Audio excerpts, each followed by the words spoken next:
Yo, I had to stream early today because today is the day.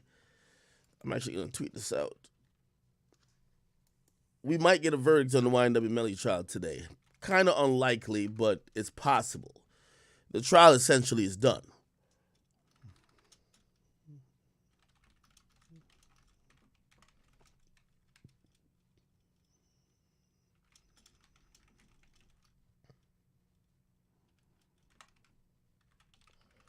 Okay.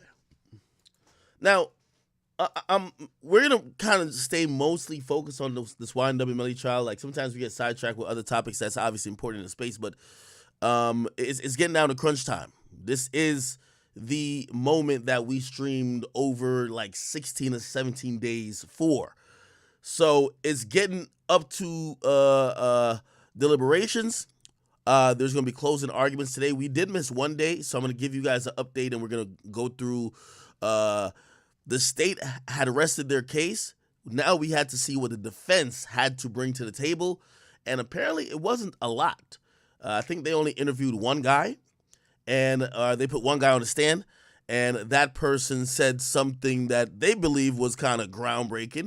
However, who knows if the jury will believe it. So we're going to recap that real quick, and then we're going to get into today, which is probably going to be closing arguments on both sides. This could take the entire day. I would imagine, at least for the prosecutor, they would probably finish up at lunch, and possibly before the end of the day, that's when the defense would finish up with their closing statements. Now, you're going to find out a bunch of things. Like, for example, I realized that the jury here, it's been decided that the jury has been sequestered. Let me just put the trial on right now. By the way, if you're wondering why I got this on, I don't know, man. Them scallywags at Drake concert, man, them bitches gave me COVID or some shit. I don't know what the fuck, man. Woke up today. You know, it's summertime today. I feel like I am fucking freezing. So I just got like a blanket on. And I turned the heat on, whatever, right? Yes. So, by the way, I think what's happening now. Okay. All right. I think what's happening now is that the judge is reading some instructions to the jury, or maybe something of the sort like that. Well, we're gonna tap in a second. I just want to give you the real quick recap. So basically, here's how quickly shit's gonna move. We could possibly have a verdict by today or tomorrow. I don't see this going past Monday or latest Tuesday. That's if the jury are really deliberating, and maybe maybe they're torn a bit. But I think we're gonna get a verdict very soon. Now, I learned some shit too, so I'm trying to help educate y'all. Apparently, they sequestered the jury, which means once they go into deliberations, the jury will not be allowed to go back to their regular house. They will be put up in a hotel until they come to a verdict. Why? Because once the deliberation process starts, they don't want anyone outside of this courtroom or this trial process to influence a juror, to try to bribe a juror, any of the sort. So essentially, after today, the jury will not be allowed to go home until they give a verdict, which you could also think about it like this. Now the jury is going to try to, first of all, they're going to probably miss the weekend, right?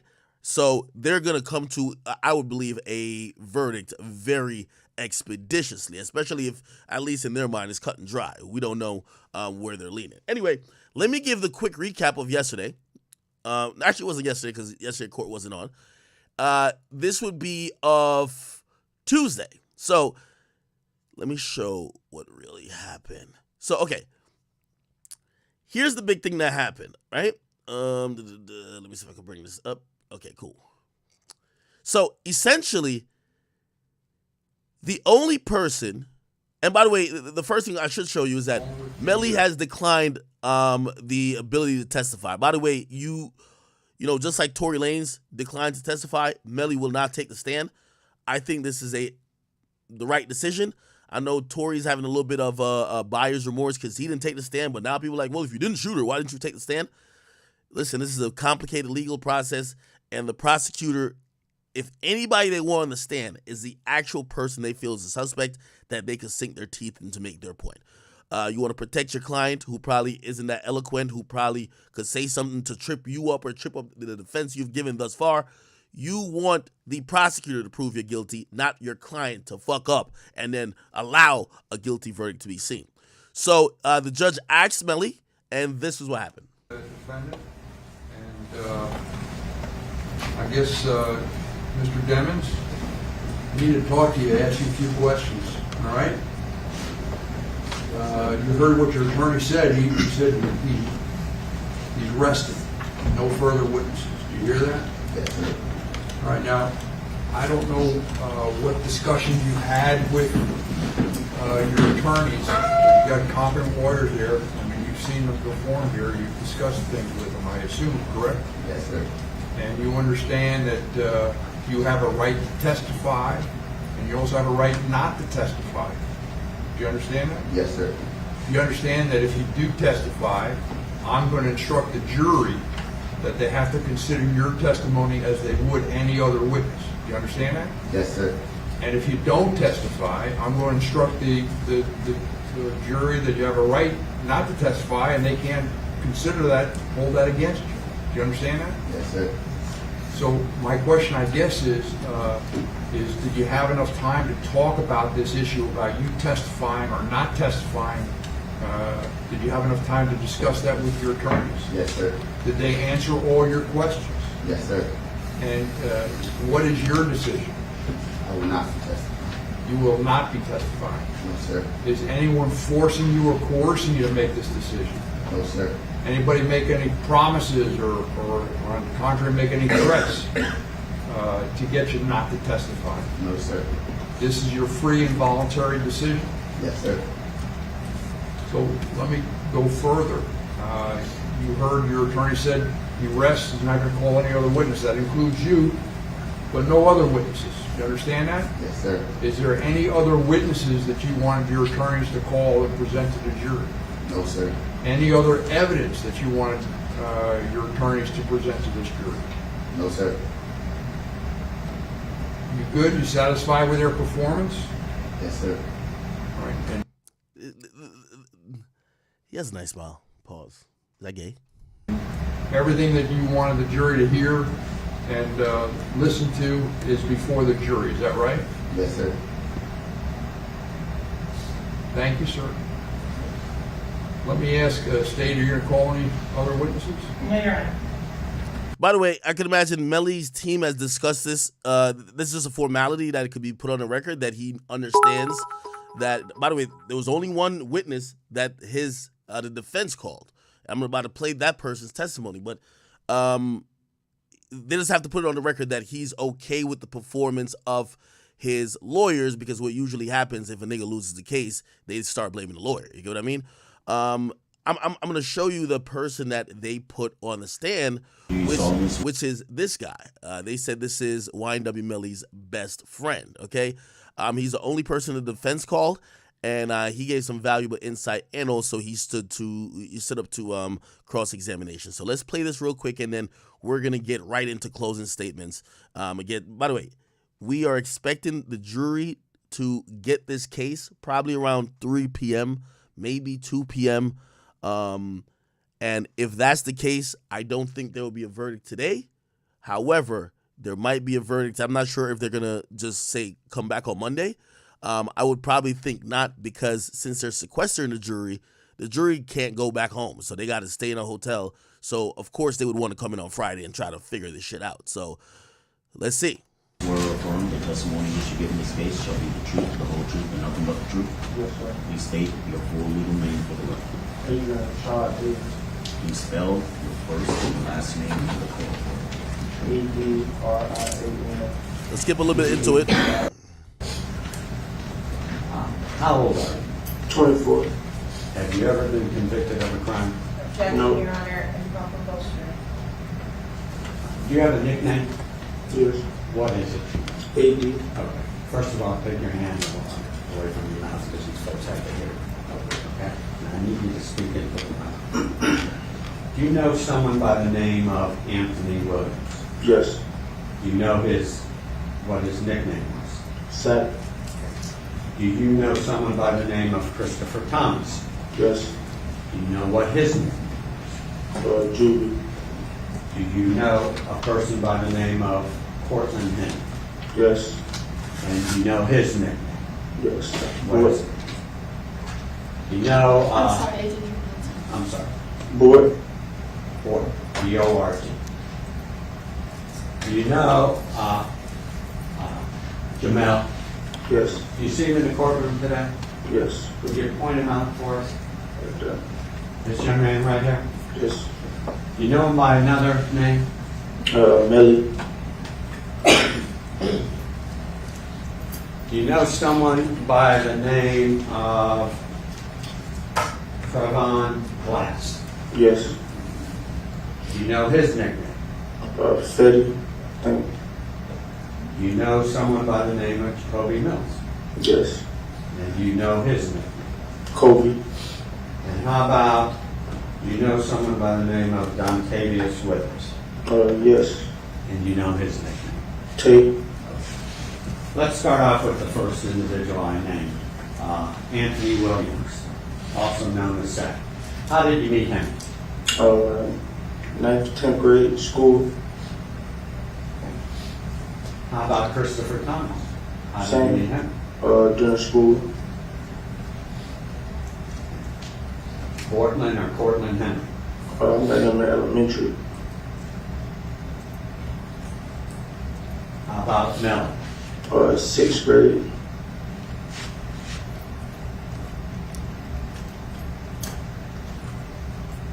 Trevon Glass? Probably during school, 9th to 10th grade. And his nickname was Fetty. Yo, Shane Rose, see who out of Jacoby Mills. Since elementary. Okay. And finally, Dontavius Withers. Down here. For a lot of the.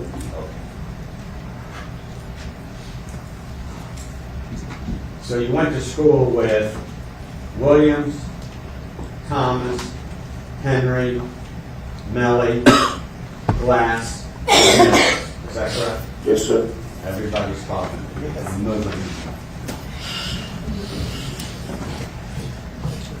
At any time during school, did any of you have any problems with each other? No, not at all. Would you label yourself good friends, associates, close friends, or what? Good friends, close friends, best friends. Now,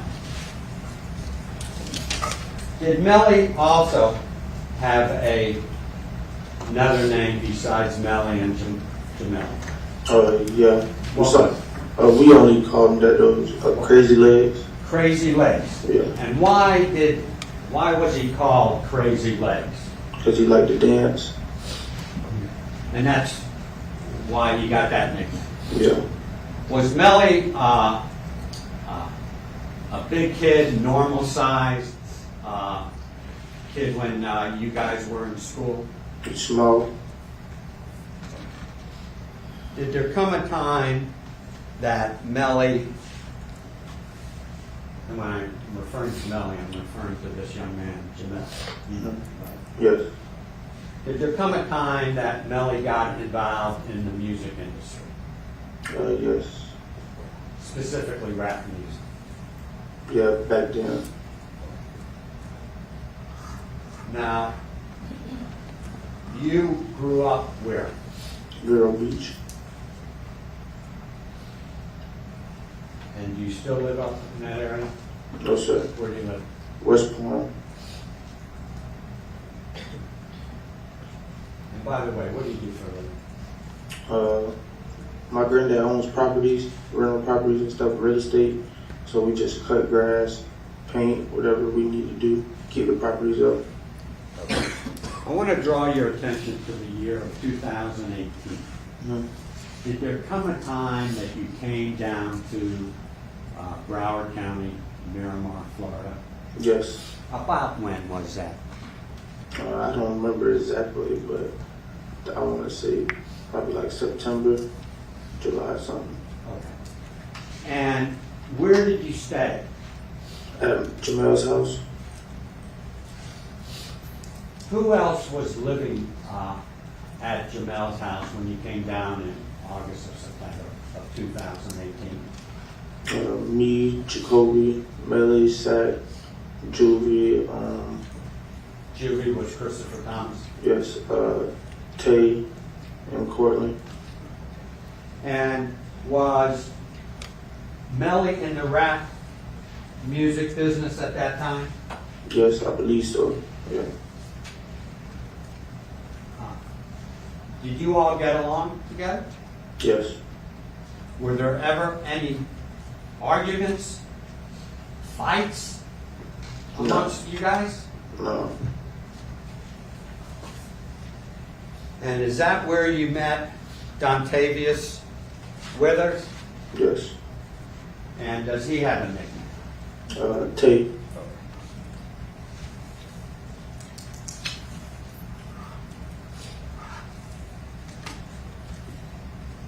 Who was paying the bills at the house?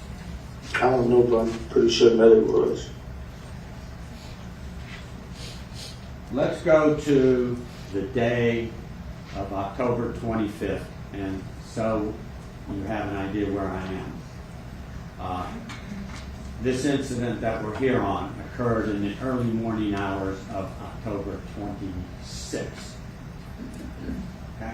And I'm referring to the shootings of Anthony Williams and Christopher Thomas. On October 25th, the morning of, and during the day, what were you doing? Just chilling at the house, hanging, smoking and drinking. Who were you smoking and drinking with? Jacoby, Tay, everybody who usually be at the house. Okay. Williams, Yeah. Thomas, Yes. Portland Henry, Yes. Trevon Glass, Yes. Dontavius Withers. Yes. And were there plans to go to a recording studio that evening? Yes. Did you in fact go to the recording studio? Yes. And that was after you all were, for lack of a better term, smoking dope, weed, Yeah. correct? And having a few drinks. Yeah. What was the drink of choice, out of curiosity? Hennessy. Hennessy. Yeah. Who all went to the studio? Me, Jacoby, Melly, Sack, Juvie, Cortland, Trayvon, and Tay. Okay. Do you all go in the same car? No. Okay. Going to the studio, approximately what time did you get there? I don't remember. Was it during the day or at night? At night.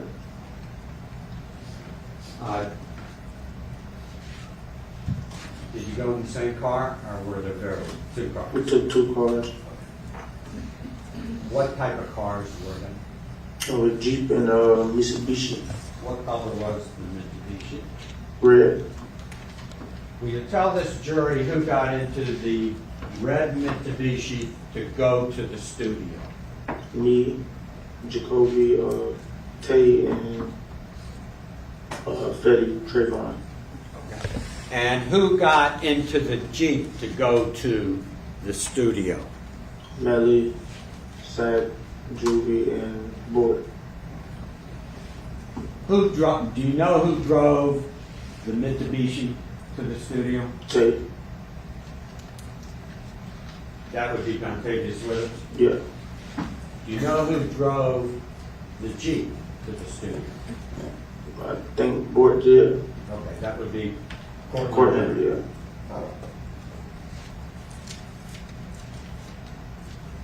And what was the purpose of going to the studio? To make music. Did anyone fall asleep at the studio? Yes. Who? We all did. That was from the day of smoking weed and having a few drinks. Yeah. Fair enough.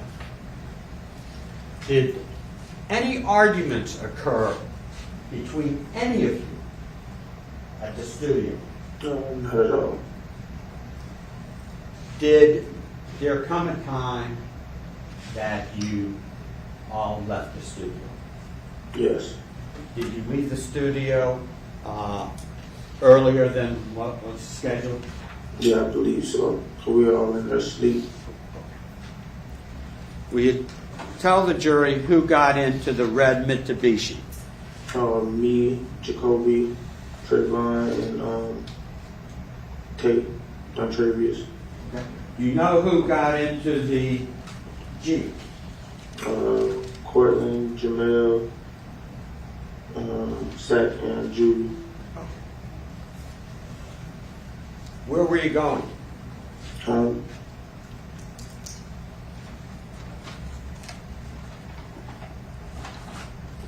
Did anyone fall asleep in your car? Yeah, we about all did except for the driver. Did there come a time that you were woken up before you got to the house? Yes. What happened? We pulled over, and that's when Melly got in the car with us. Do you know where you pulled over? And I don't really remember. Were you woken up?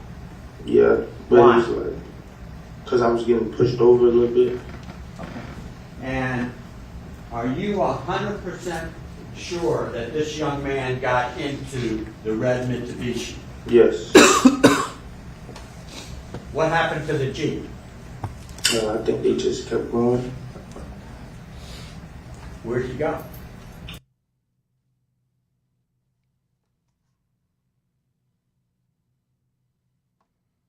It froze. Did he have to unlock the door? Yes. Do you know who has the keys to Melly's house on October 26th in the early morning hours? Jamel and Borton. They the only one who had keys to the house. Did you have a key to the house? No. Did Williams have a key to the house? No. Did Christopher Thomas have a key to the house? No. Did Trevon Glass have a key to the house? No. Did Jacoby Mills have a key to the house?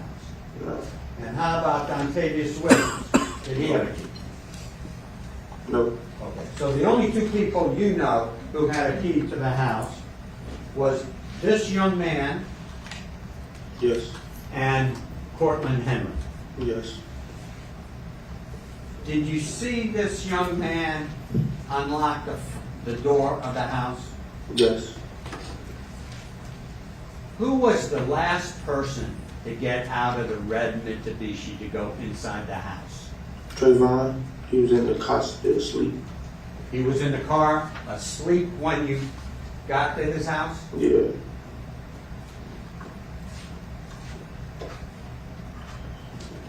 Did you see where Melly went? To his room. And where was his bedroom? When you first walked in the house, it can't miss it. It's right down the left. Okay. This is a 1 or 2 story house. 2. Where did you go? Where did Dontavius Withers go? Where? I'll bring it up. Thank you. Do you know where Dontavius Withers went? To his room upstairs. Do you know where Trevon Glass went? To the room upstairs. Do you know where Jacoby Mills went? He slept on me. So the 3 of you, the 4 of you went upstairs, Yeah. correct? And this young man went into his bedroom. Yes. Same. Rephrase. How many people went upstairs to go to sleep? 30. And you? Yeah. That would be, Me, Jacoby, Melly. Well, no. Melly was downstairs in his room. Me, Jacoby, Fetty, and Tate. So 4 of us. okay. And Melly went to his bedroom. Yes. Did there come a time in the early morning hours that you were woken up and heard some distressing news? Yes. What did you hear? That second Julie was shot. When you heard that, did you see Melly in the house? Yes. Did you see Melly how he was dressed in the house? Yes. What was he wearing?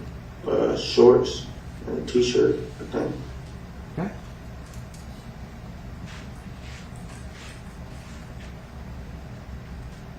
Upon hearing that Sack and Juvie, and I really should use the correct names, Anthony Williams and Christopher Thomas, were shot.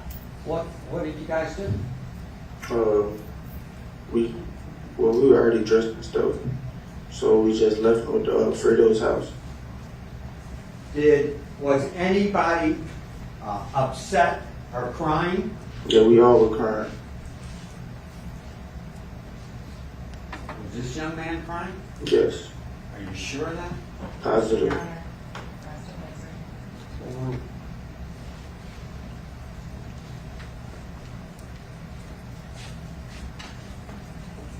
And where'd you go? Fredo's house. That would be Fredo Bang. Yeah. Do you know Fredo Bang's real name? No. Frederick Gibbons, by any chance? Yeah, I think I've seen it. Did there come a time after you got to the house of Fredo Bang that Cortland Henry showed up? Yes. Did Cortland Henry tell you what happened? Yeah, he said it was a drive-by. When Cortland Henry arrived at Fredo Bang's house, was Melly there? Yes.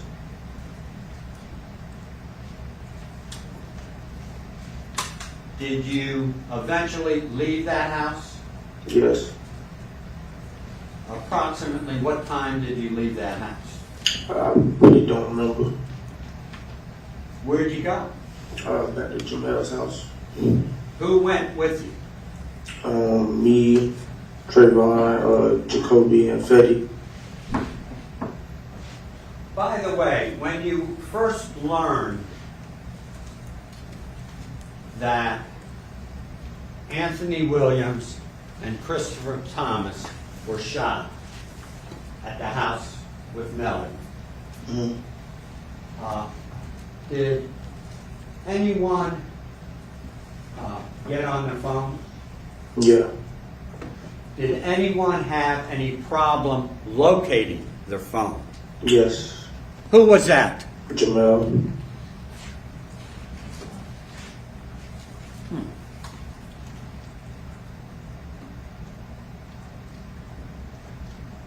You, when I backed up for a minute, you were telling the jury that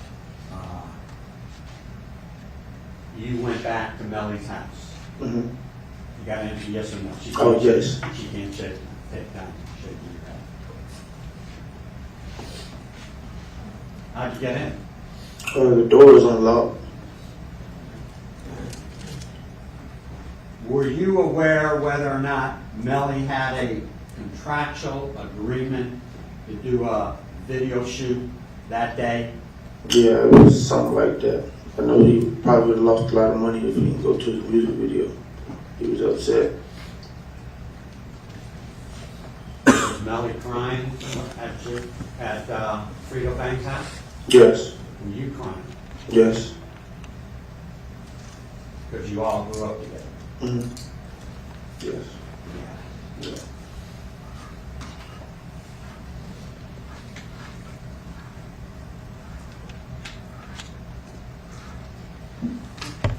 Now,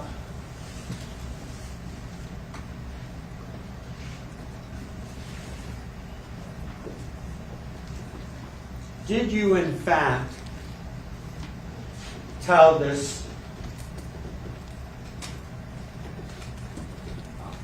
what I heard closing arguments is starting. We're gonna get to it right after. We only have like a couple more minutes of this. happened on October 25th and 26th to this particular prosecutor? Yes. Were any of us, any of the lawyers present? Objection, relevance. Sustained.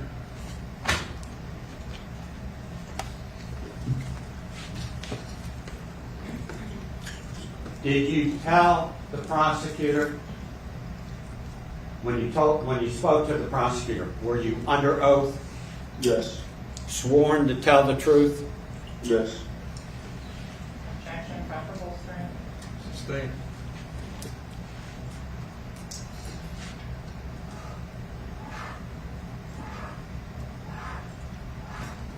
Are you 100% sure Objection, asked and answered.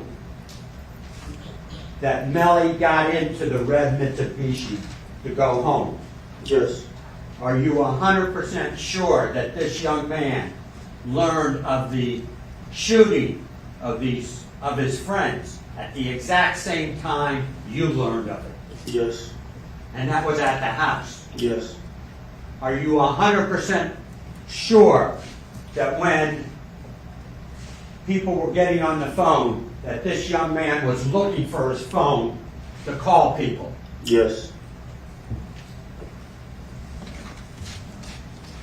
May I have one moment, please? Yes. Mr. Sidebar. I have no further questions. Counsel, is there any cross-examination? Yes, Your Honor. You're ready to make proceed? Thank you. Mr. Davis, you said you're 100% sure that Mr. Dennis found out at the same time you did. Yes. No questions about that. You're sure he was at that house? Yes. And you were upstairs? Yes, ma'am. He was downstairs. Yes. But you're sure he was there, you could see him. Mm-hmm. Is that a yes? Yes. And you are 100% sure his phone was missing? Yes. Where in the statement on May 5th did you ever say that? Objection. Suggestion? It was never asked. Thank you. Counsel, so I guess the objection is improper impeachment, so rephrase your question. I just think So, objection. you met with me on May 5th of 2022, you remember that? Yes. And you remember sitting down, you were present? That's a yes? Yes. Your two attorneys were present that you brought? That's a yes? Yes. And I asked you questions for quite a number of hours. Do you remember that? Yes. Okay. And do you remember being asked if you had met with anyone else with regards to this case? Yes. Okay. And do you remember being asked if you had met prior to speaking with me with the attorney sitting over to my left? Yes. Okay. I didn't know who they were, and my lawyers told you that. Okay. I didn't know their names. But you remember meeting with them? Yeah. Okay. And do you remember asking and being asked a question about what you talked about with them? Yes. Did you remember what you told them? No. Do you remember what you told them now? Yes. So are you telling this jury that when you were speaking with me, you forgot? As in, what I'm telling them now, as of right now, yes. So on the phone on that, do you remember if Mr. Devins had a passcode on his cell phone back then? I don't think so. You don't think so? And in terms of, would you be surprised to find that there was one on that cell phone? No. Did you know the passcode? I don't think so. I don't even remember if he had one. We all use this phone sometimes. We all use each other's phones. So you would use his cell phone? Why? Talk to females. You pretend to be him to get women, because you couldn't get them on your own? Objection. Why would you use his phone then? Let me rule before you ask the next question. All right? Somebody sneak this. It's overruled. Go ahead, answer your question. Ask your next question. So, with regards to your living situation there, you were not paying any rent, right? Oh, no. And nobody was paying any rent in that house except for the defendant. Yeah, I'm pretty sure. So, you remember that evening driving to the studio? Equal fucking me up. Yes. You remember who was in which car? On the way there, yes. And you remember who was on each car on the way back? Yes. Okay. Are there any threats that were made to anyone that night? No, ma'am. Did anyone have any other conversations or discussions about threats from outside parties? No, ma'am. Is anyone worried about their safety? No, ma'am. But Melly's a rapper, you know, he's always gonna be a target. I'm sorry. I said he's a rapper, so he's always gonna be a target. Okay. And do you remember stopping on the side of the road? Yes. Where did you stop? I don't remember. It's like flashes and blinks, drinking and smoking, so I just know we stopped. You know you stopped. Yeah. Okay. And do you remember if that was on a highway? Not at all. Okay. Do you remember if it was on a divided 4-lane road? No, ma'am. Do you remember if you guys were using GPS to get home? No, ma'am. Okay. Do you remember if you knew the route home? No. Okay. Do you remember what phone number you had back then? No, ma'am. You don't remember your phone number? 5 years ago, so. Okay. Do you remember if you were awake or asleep? I just told you. We were asleep. You were asleep. Yeah. And you said you were intoxicated? You answer out Yeah. loud. Yes. Do you know why the car stopped? No. Do you have any conversations or messages with the defendant? No, ma'am. Did you have a phone call with him? No, ma'am. When you stopped, was the gray Jeep in front of the red Mitsubishi? Yeah, I believe so. Have you ever answered that question differently? I don't think so. If I were to show you your statement from May 5th of 2022, would that help you in answering if you'd ever said something different than what you just testified in court? Yeah, probably. Okay, approaching with page 33 of the statement, counsel. And you just read silently to yourself.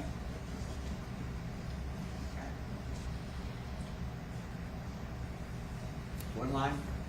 Lines 18 through 20. Yeah. Okay. I basically told you I don't remember. Okay, so now your answer is I don't remember if the Yeah. Jeep was in front or the Mitsubishi was in front. If you watched the video, they pulled off first, so I knew it was in front of us. Oh, so you watched the video. You showed it to me. In terms of the trial, have you been watching that online? No, ma'am. In terms of when you got home, you mentioned that you said Mr. Demons went to his room. Yes. Have you ever answered that question differently? No. Okay. On May 5th, 2022, remember that statement? Mm-hmm. At that point, did you say, I don't know where he went? I assume his room. I don't know. You don't know. But looking at your statement, help refresh your recollection on that? Yes. Okay, page 34, lines 12 and 13, counsel.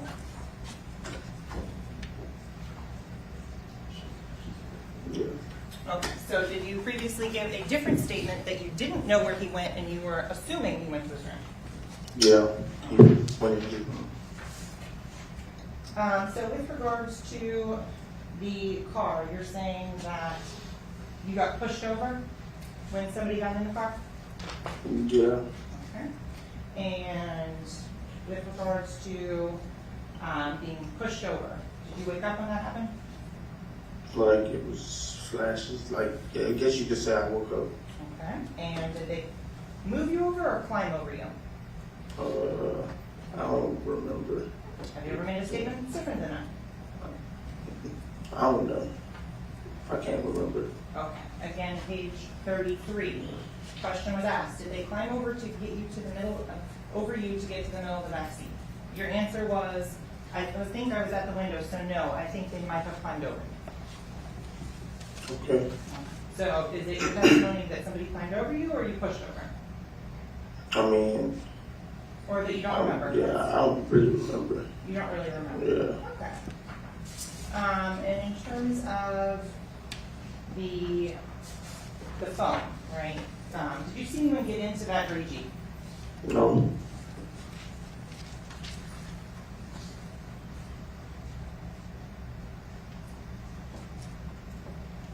You remember going to Frito Bank's house?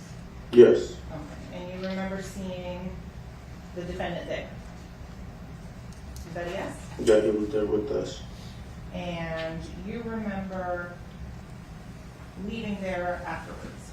Yes. And you remember going back to the defendant's house? Yes. Okay. And you remember at that point that when you went back to the defendant's house, it was you, Travion Glass, or Fetty, and Jacoby Mus. That's it? Yes, I believe so. Okay. And you said that you were in and out of sleep and intoxicated. Yes. And in terms of you remember that Travion was the last person to get out of the car? Yeah, I believe so, yes. You believe so, or do you remember? Which is it? Yes. And you know, and you mentioned about Mr. Demmons looking for his phone, right? Yes. So of course he used your phone to call it and try and find it, right? I don't remember.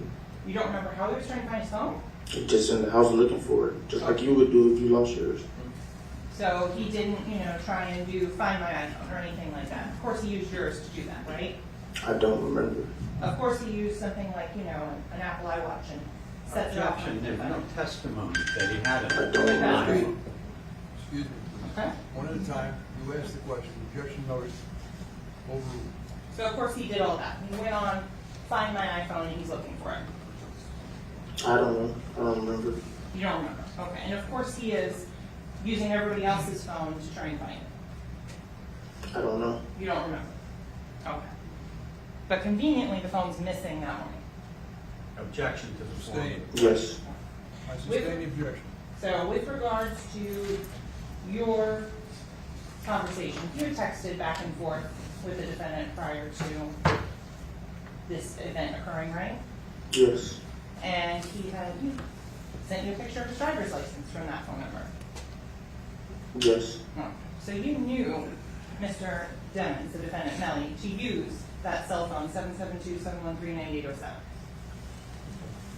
I don't know what the numbers is. You had him saved in your phone, right? Yeah, but I can't just remember that phone number like that. From that number, but Oh. And your testimony is that he's looking all over the house. yeah. So in terms of the phone, did you see it again that day? I don't remember. Don't remember.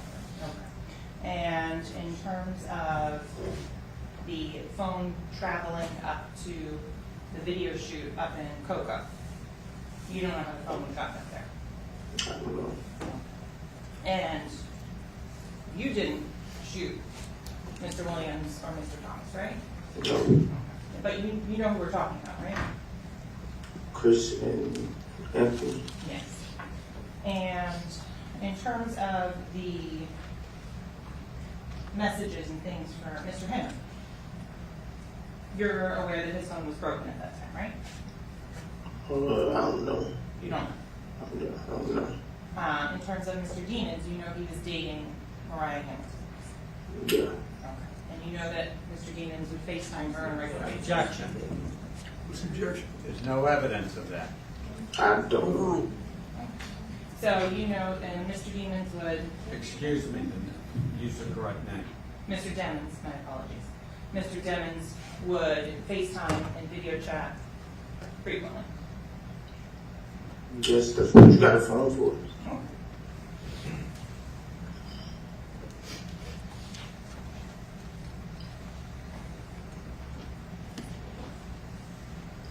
And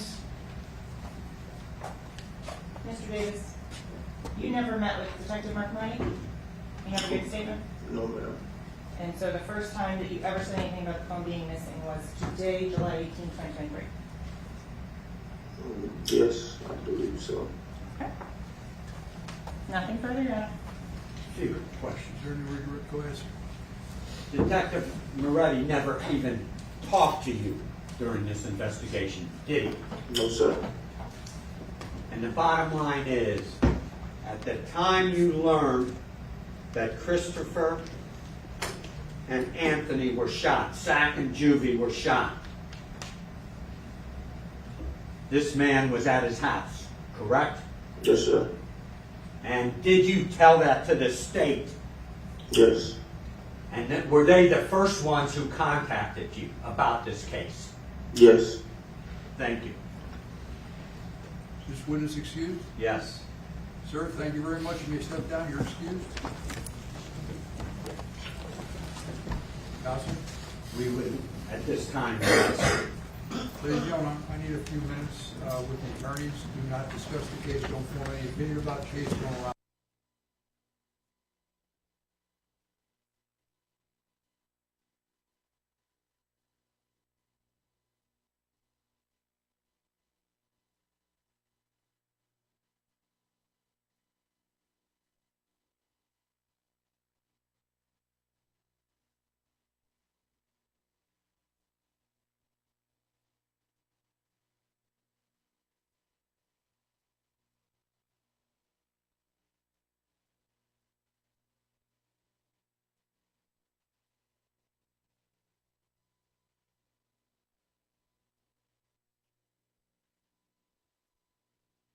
Shows directionality.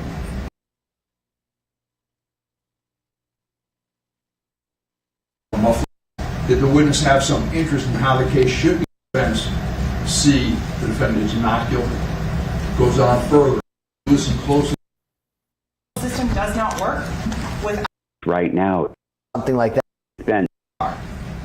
So we're going to start on the trajectory routes. If you recall, on the outside, the most important aspect of the ones on the outside of the car is they show that this was not a drive-by. Oh, my bad. Sorry. Wow, I'm an idiot for being muted. So what that friend did, but I think it might come back around to fuck Melly, pause. The friend basically is filling in the timeline for the jury. The friend is saying, yeah, I know all y'all got is that the phone was in the car, but Melly wasn't in the car. How do I know Melly was in the car? We picked Melly up. That goes against what the prosecutor's been saying, that Melly called Fredo Bang to pick him up. Now, he admits, he says, yeah, we pick him up, we go to the house, then we go to Fredo Bang's house, okay? Now, I'm guessing they don't have call records on Fredo Bang, so they don't know. So it looked like the prosecutor might be a little bit hazy on, did he actually get picked up by Fredo Bang? Now, here's the thing. They know he did leave the scene, though. They definitely know that because they see the phone supposedly moving, which this is where it's going to come back, I think, to bite Melly's team a bit. Because the guy who's saying he picked up Melly, he's in the red Mitsubishi. When they go back to the apartment, they drive through, because it's a gated community, and there's a surveillance camera there. You see a bunch of people sleeping in the car, except the driver. Now, you can't really see who it is, but you could kind of give a count of how many people. If Melly's telling the truth, it should be 5 people in that car. There were 4 before, they picked up Melly, that's 5. If it's only 4, where was Melly? I think the prosecution is going to use that to try to hammer shit home to say, yo, that witness was lying, they never picked up Melly, right? We would have seen on surveillance footage. And also, this whole thing that Melly never had his phone, we have Melly's phone being tracked, going blah, blah, blah. You get what I mean? So somebody says he was lying on somebody's lap. It's going to get dicey. Again, this guy who took the stand, being the only witness for Melly's side, he did as great of a job as you possibly could do in just like trying to absolve Melly from the situation. He basically is vouching that, oh, Melly only found out when we found out. They asked him, they said, why did the car stop? Why did Melly get out? I don't know. He just got out. You know? Again, they're trying to make it add up, but it creates more questions. Were they arguing in the studio? No. Did Melly say anything after he got in the vehicle? No. How y'all know y'all all found out together when y'all stay upstairs at the house and Melly was downstairs? How did he know? We were getting messages. Wait, how did he get a message? You said his phone wasn't with him. You know fucked up, right? So there's a couple little things there that they're gonna try to, be like, yo, that nigga's a liar. I think they're gonna point out in closing statements. There's a couple holes still there. It's gonna be like, yo, wait, how did Melly find out? Remember, they're saying Melly didn't have the phone. So if Melly don't got the phone, how does he find out? Why does the phone say it got tracked or traced to the house?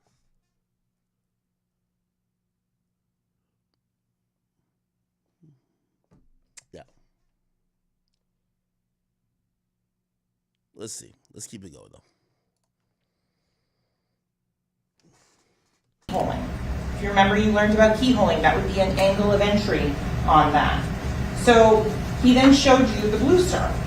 And if you recall, ladies and gentlemen, this chemical reacts no matter how many years later, no matter what attempt at cleanup is done. The chemical is still going to react to the presence of the blood. So then you have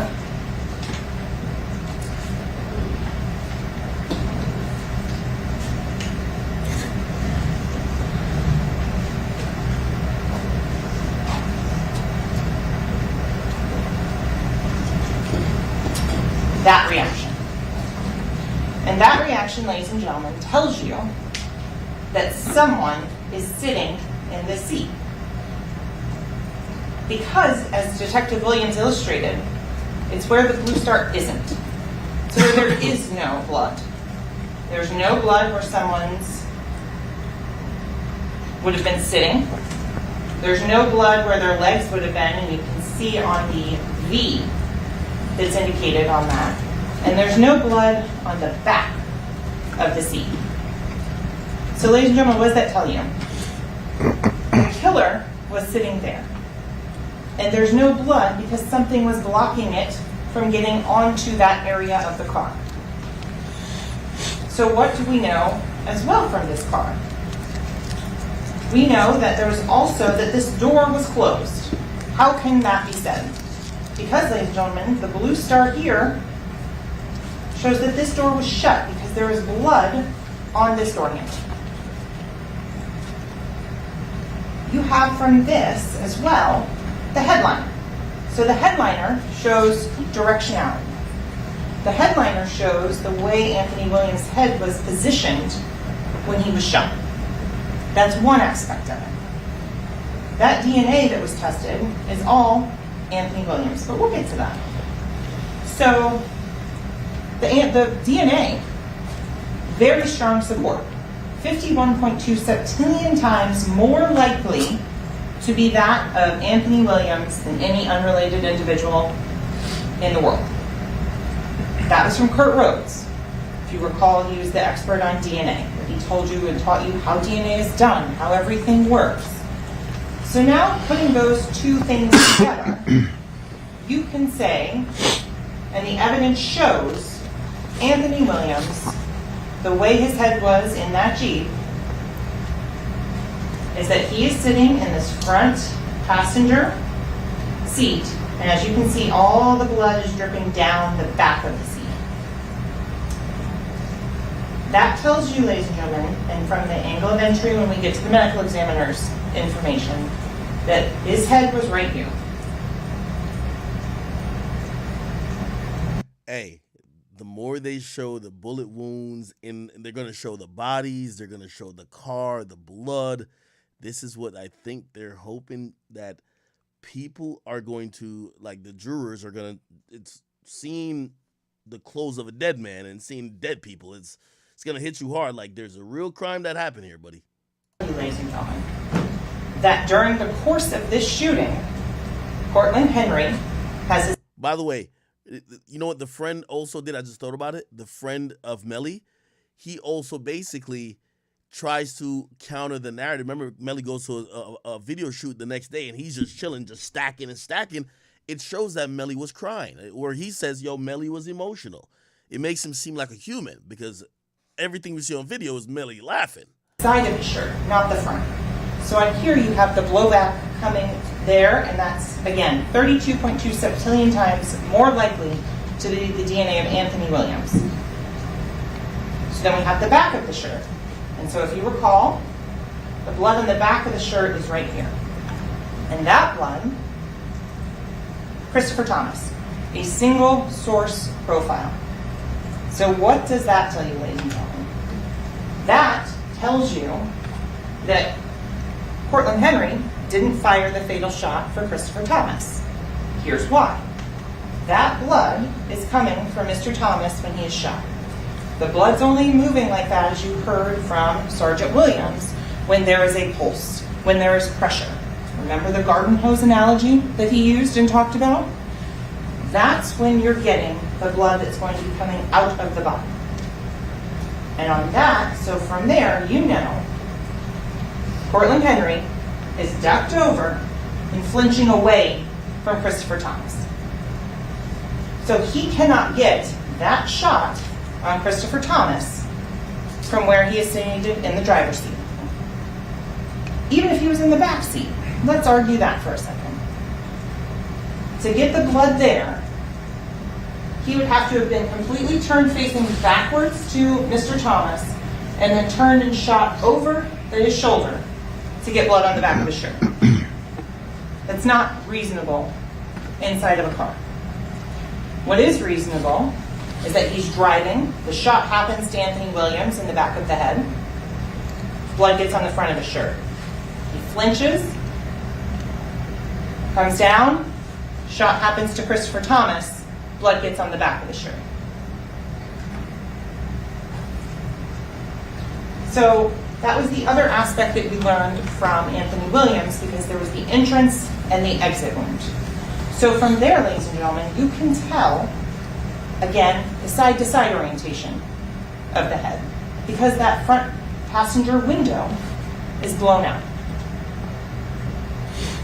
That tells you that his head was not upright, but it was laying over to the side. Because if you recall, the entrance on Mr. Williams is back behind his left ear, and the exit is up here in his hairline.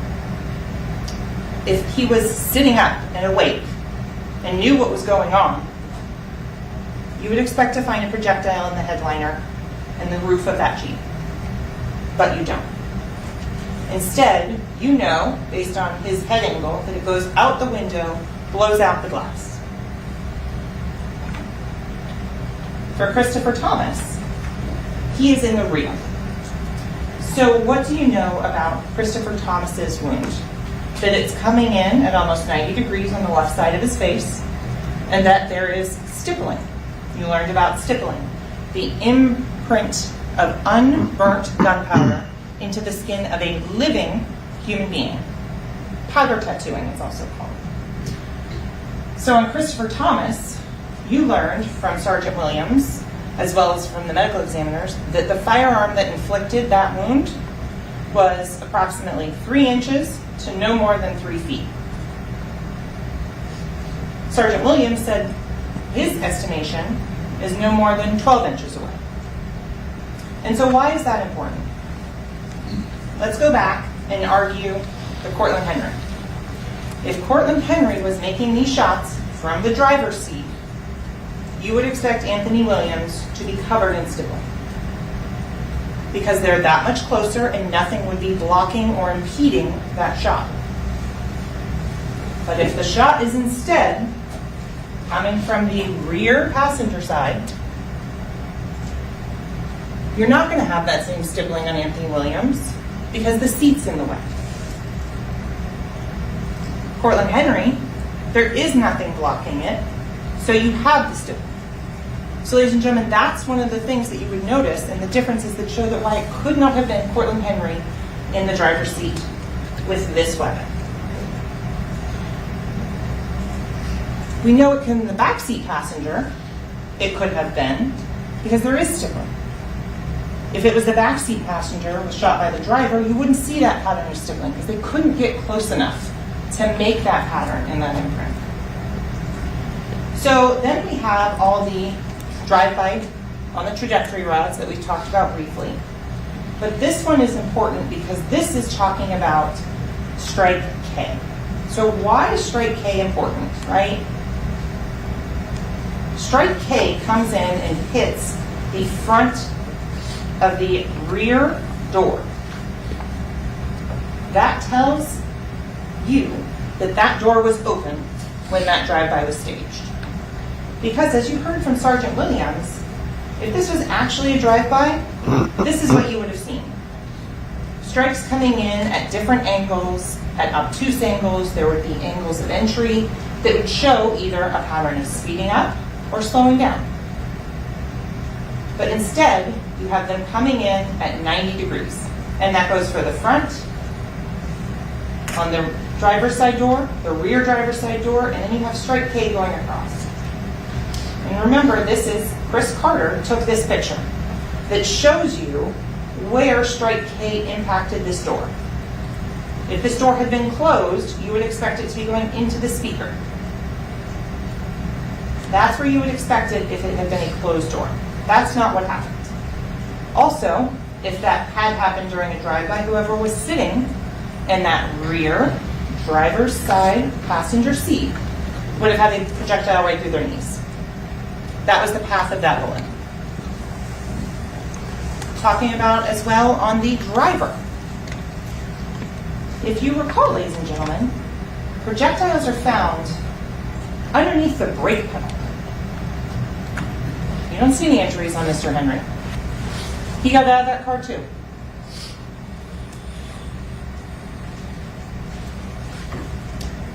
So the shots from the back of the car, same angle of entry. They're not coming from the side. They're not coming in like there's any difference. So now, ladies and gentlemen, I have to talk about the medical examiner's information. I know it's difficult. So what I'm going to do is I'm going to put a picture up briefly, then I'm going to move to a blank slide to talk about it. So everyone, I'm not trying to traumatize anyone. It's part of the case and it's evidence, so I apologize. I think she's going to show the bodies. So as you've We won't learned, see it. We won't see it. Anthony Williams' autopsy was conducted by Dr. McDougall. Dr. McDougall, if you remember, had COVID. She came in and testified. So again, we have Anthony Williams. What did you learn during the course of Anthony Williams' autopsy? You learned that this is one of 3 times that Dr. McDougall could ever testify what was the fatal shot and which shots were post-mortem. And so I'm going to move on, and the next picture is going to show the fatal shot. Again, A is the entry wound, and E is the exit wound. And again, that shows the angle in which his head was positioned. And also it shows the lack of stippling, showing that that firearm was further away than that of from the wound that was inflicted on Christopher Thomas. So then I'm going to show you for comparison the difference with the post-mortem, where it's white, there's no hemorrhaging, there's no signs of life, body bleeding on these wounds. And these are the ones, if you recall, to his shoulder and to his torso. And so the one from his torso, which is B, came in through the side of the car and was into his body. And if you recall, the one that's site C came from one of the shots through the back of the car and into his shoulder. Moving on to Dr. Sodders with Christopher Thomas. As to Christopher Thomas, you learned about the stippling and the pattern that's on them. You learned the distance determination, and you learned that the wound through his head was the one that caused his death. And that was the one for which he was alive. You learned that when you're stippling, those are those tiny black implanted bits of gunpowder. So if you recall from George Bello, he drew the cone. You have a firearm, and as the parts from the firearm that are expelled, you have the projectile that goes forward, and then you have the cloud that gets increasingly bigger as it travels away from the muzzle of the gun. The example, if you take a handful of dust, sand, and a golf ball. You learn the golf ball is going to go the farthest because it has the most mass. It has the most weight to it. So the most energy can be transported to it. The golf ball is like your bullet. The sand is your unburnt powders of gunpowder. It's going to travel, not as far, but it has more mass, so more energy can be transferred to it than that of the dust. The dust falls out quickly. That's why we can say it's not 3 inches, but that's why they can say it's less than 3 feet from the medical examiner's perspective. So going to the wounds on his back. Again, no signs whatsoever of any blood, hemorrhaging, in any of those wounds. There are projectiles that intersect his lungs. You heard Dr. Souther testify that the lungs bleed profusely if a person is alive. So, ladies and gentlemen, from all of this, at this point, the state has established that there was someone in that rear seat. The someone who is in that rear seat is the person who committed this murder. And so now the question is who? So I'm going to show you now why the state has proven who was Jamel Dennis. So we have the studio video. This is going to go through and you can track the defendant wearing that lyrical lemonade sweater all the way out to the Jeep, where he gets in the spot the murderer sat in. It's important to notice, ladies and gentlemen, that phone, always, always, always in his hand. He doesn't let go of it, it's still in his right hand as he's going to go get in that rear driver's side seat. Same with that satchel. And recall, ladies and gentlemen, that satchel and the one that you see Christopher Thomas wearing are never recovered. So they were taken out of the car by the defendant. So let's talk about T-Mobile records and the phones and why this is important, okay? So the question is, are the phones themselves, do they know where they are? And then does the network know where the phone is? So this, ladies and gentlemen, is one of the exhibits that was put in, and this is the phone of Mr. Devens at 3:18 a.m. If you will notice that there is right here a camera icon, and that is located at 805 Northeast 4th Avenue, because that's the camera from the studio that you just watched. And the blue pin is where the network thinks the phone is. Is it perfectly precise? No. But is it accurate? Yes, within a football field, right? We learned that less than 78 meters is the range on those bands for the timing advance. But this isn't the timing advance. This is where the network thinks the phone is. Ladies and gentlemen, the phones work.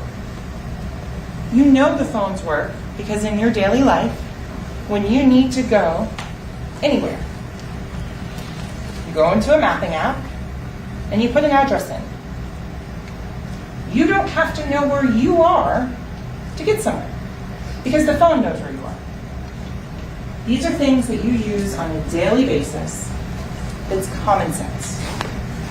The phones work because you've used them. We've relied on them for years to show exactly how to get someplace. Look, in a populated area like this where there's multi-story buildings, okay, maybe it's a little bit more difficult to say precisely where a phone is. You can order a pizza by sending a drop pin. The phones work, ladies and gentlemen. We rely on them in our everyday life. So let's go and talk about the T-Mobile and the Sprint records. And so, ladies and gentlemen, what I'm putting up here is what I believe the evidence reflects. This doesn't go back with you.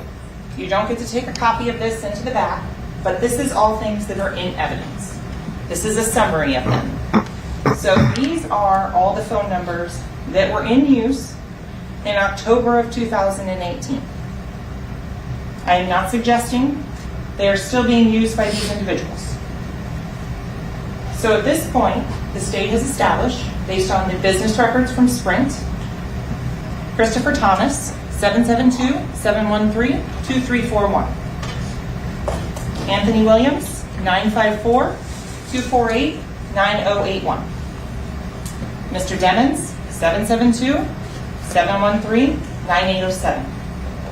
Cortland Henry, 561-720-3210.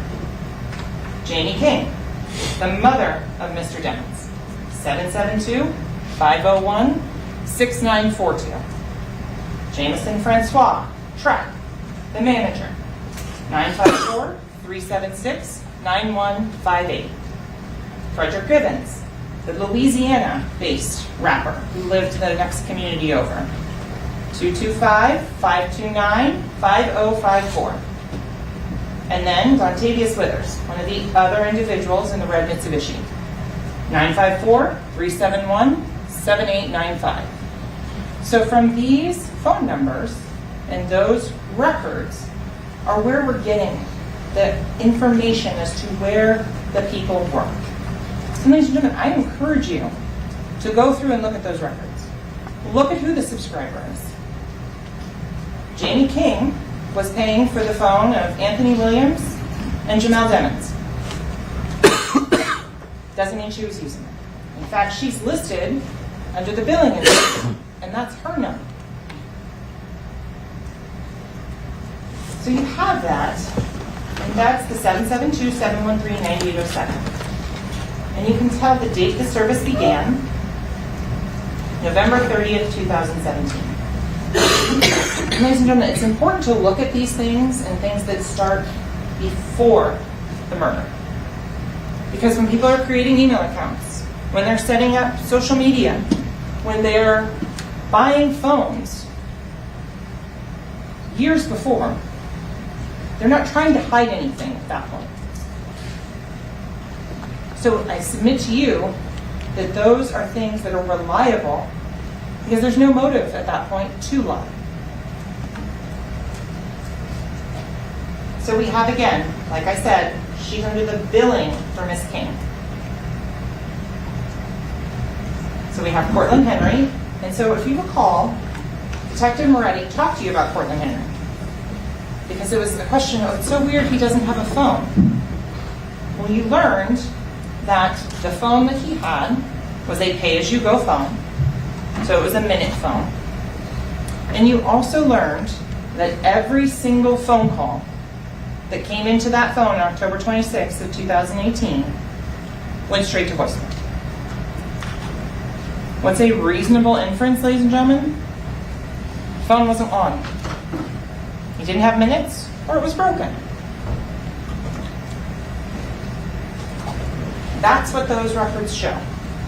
They don't show Mr. Henry making a ton of phone calls and passing the phone off to someone else. No, they show a phone that was not operating. So, looking at the CDRs, so this is for Mr. Demons, the 9807 phone number. What I've done, 840-34 at the top, that's going to be this. But for the time in question, October 26, 2018, you subtract 4. That's the same whether you're looking at the CDRs, whether you're looking at the Facebook or Instagram records. So that way you can help and cross-reference to see what's going on with an individual phone and where that phone is when these messages are being sent and when the social media is being accessed. So if you recall, ladies and gentlemen, we learned that the 805-631, we learned that the 805-637-7249, if you see an incoming phone call, and then that immediately outgoing to that number, it says it goes to voicemail. So right there, you have at 5:03 a.m., Jamie King calling the phone of Jamel Demons, her son, and being sent straight to voicemail. Then you have an incoming phone call from Frederick Gibbons, Frito Bang, that lasts 491 seconds. You then have another incoming call only 11 seconds. And then Jamie King again, sent to voicemail. So let's talk about the surveillance footage. And I know, I warned you ahead of time, there are some parts of this that are incredibly boring, utterly tedious, but they're important. And sometimes it's the smallest details that show that, look, this is what it says it is. So you have here 3:35 a.m., 36 seconds. And as you recall, this is the camera that sits on 595 on the entrance and exit to the express lanes. Express lanes toll camera all the way out past 136th Street. So ladies and gentlemen, from here, you know from the studio at 3:19 a.m., we're now 3:35, 16 minutes later. We have two cars, and you can go and pull this up, and if you need any assistance with doing that, we'll be happy to bring it back up in court and show it to you. You have two cars, and you can watch, so the top lanes are looking east towards Fort Lauderdale. So when you watch these videos, you'll see two cars that come here on the eastbound, and then they're going to pop up down here on the westbound camera, and they're heading west. And ladies and gentlemen, I submit to you that if you watch these two cars, one red and one gray, you will see them come up here and go to the left to get onto the ramp over to I-75 South. You can see here the lights going to the Sawgrass Expressway up to the Panther Arena. But if you watch those two cars at 3:35, that's what you will see. They go over to the left, head south towards Miramar Parkway. And so what you've learned, again, we have the camera icon, and then we have where the phone suggests the network it says it is. Blue dot right there at the bottom. Again, meters, not miles. We then have McDonald's, 3:47:56 and 3:46:57. So 1 second apart on those two cameras. And there, remember we saw the red car go first, then the gray Jeep on 595.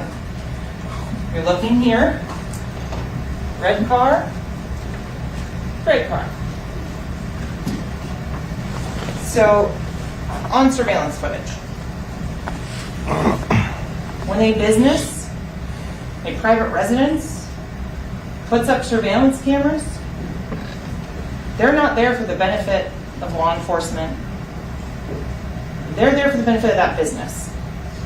So they're not required to capture the street that goes by. They're not required by any law to maintain those videos for any longer than they feel is necessary. They're there to make sure that if someone's coming through and burglarizing their business, they capture that information. The fact that they also happen to catch the cars going by is dumb luck. But this is not just dumb luck, because this is one of the parts of the investigation that Detective Moretti talked to you about. That they went out and went to multiple businesses. And look, these aren't officers that have been there 2 weeks on the job. Detective Moretti talked about, yeah, I've done tons of investigations at Walmart. I know their video retention policies. This is their jurisdiction that they are intimately familiar with as to where these cameras are and what they show. If you have a camera that's pointing in the completely wrong direction, you don't need to waste time to go in and look at something that's not going to show you anything. Or if you know the data retention period has already passed, because most are 7 days or less, you don't need to go back and do that again. So if you look at, again, we have the McDonald's. This is where the network thinks the phone is at 3:47. Meters, not miles. But this is showing you that those records are accurate. They're not explicitly precise, but they are accurate. Going to 3:53 a.m.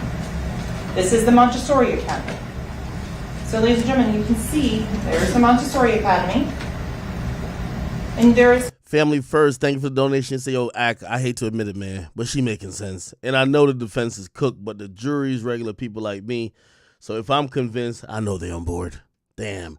Hey, let's start up a poll in Rumble, Twitch, and YouTube.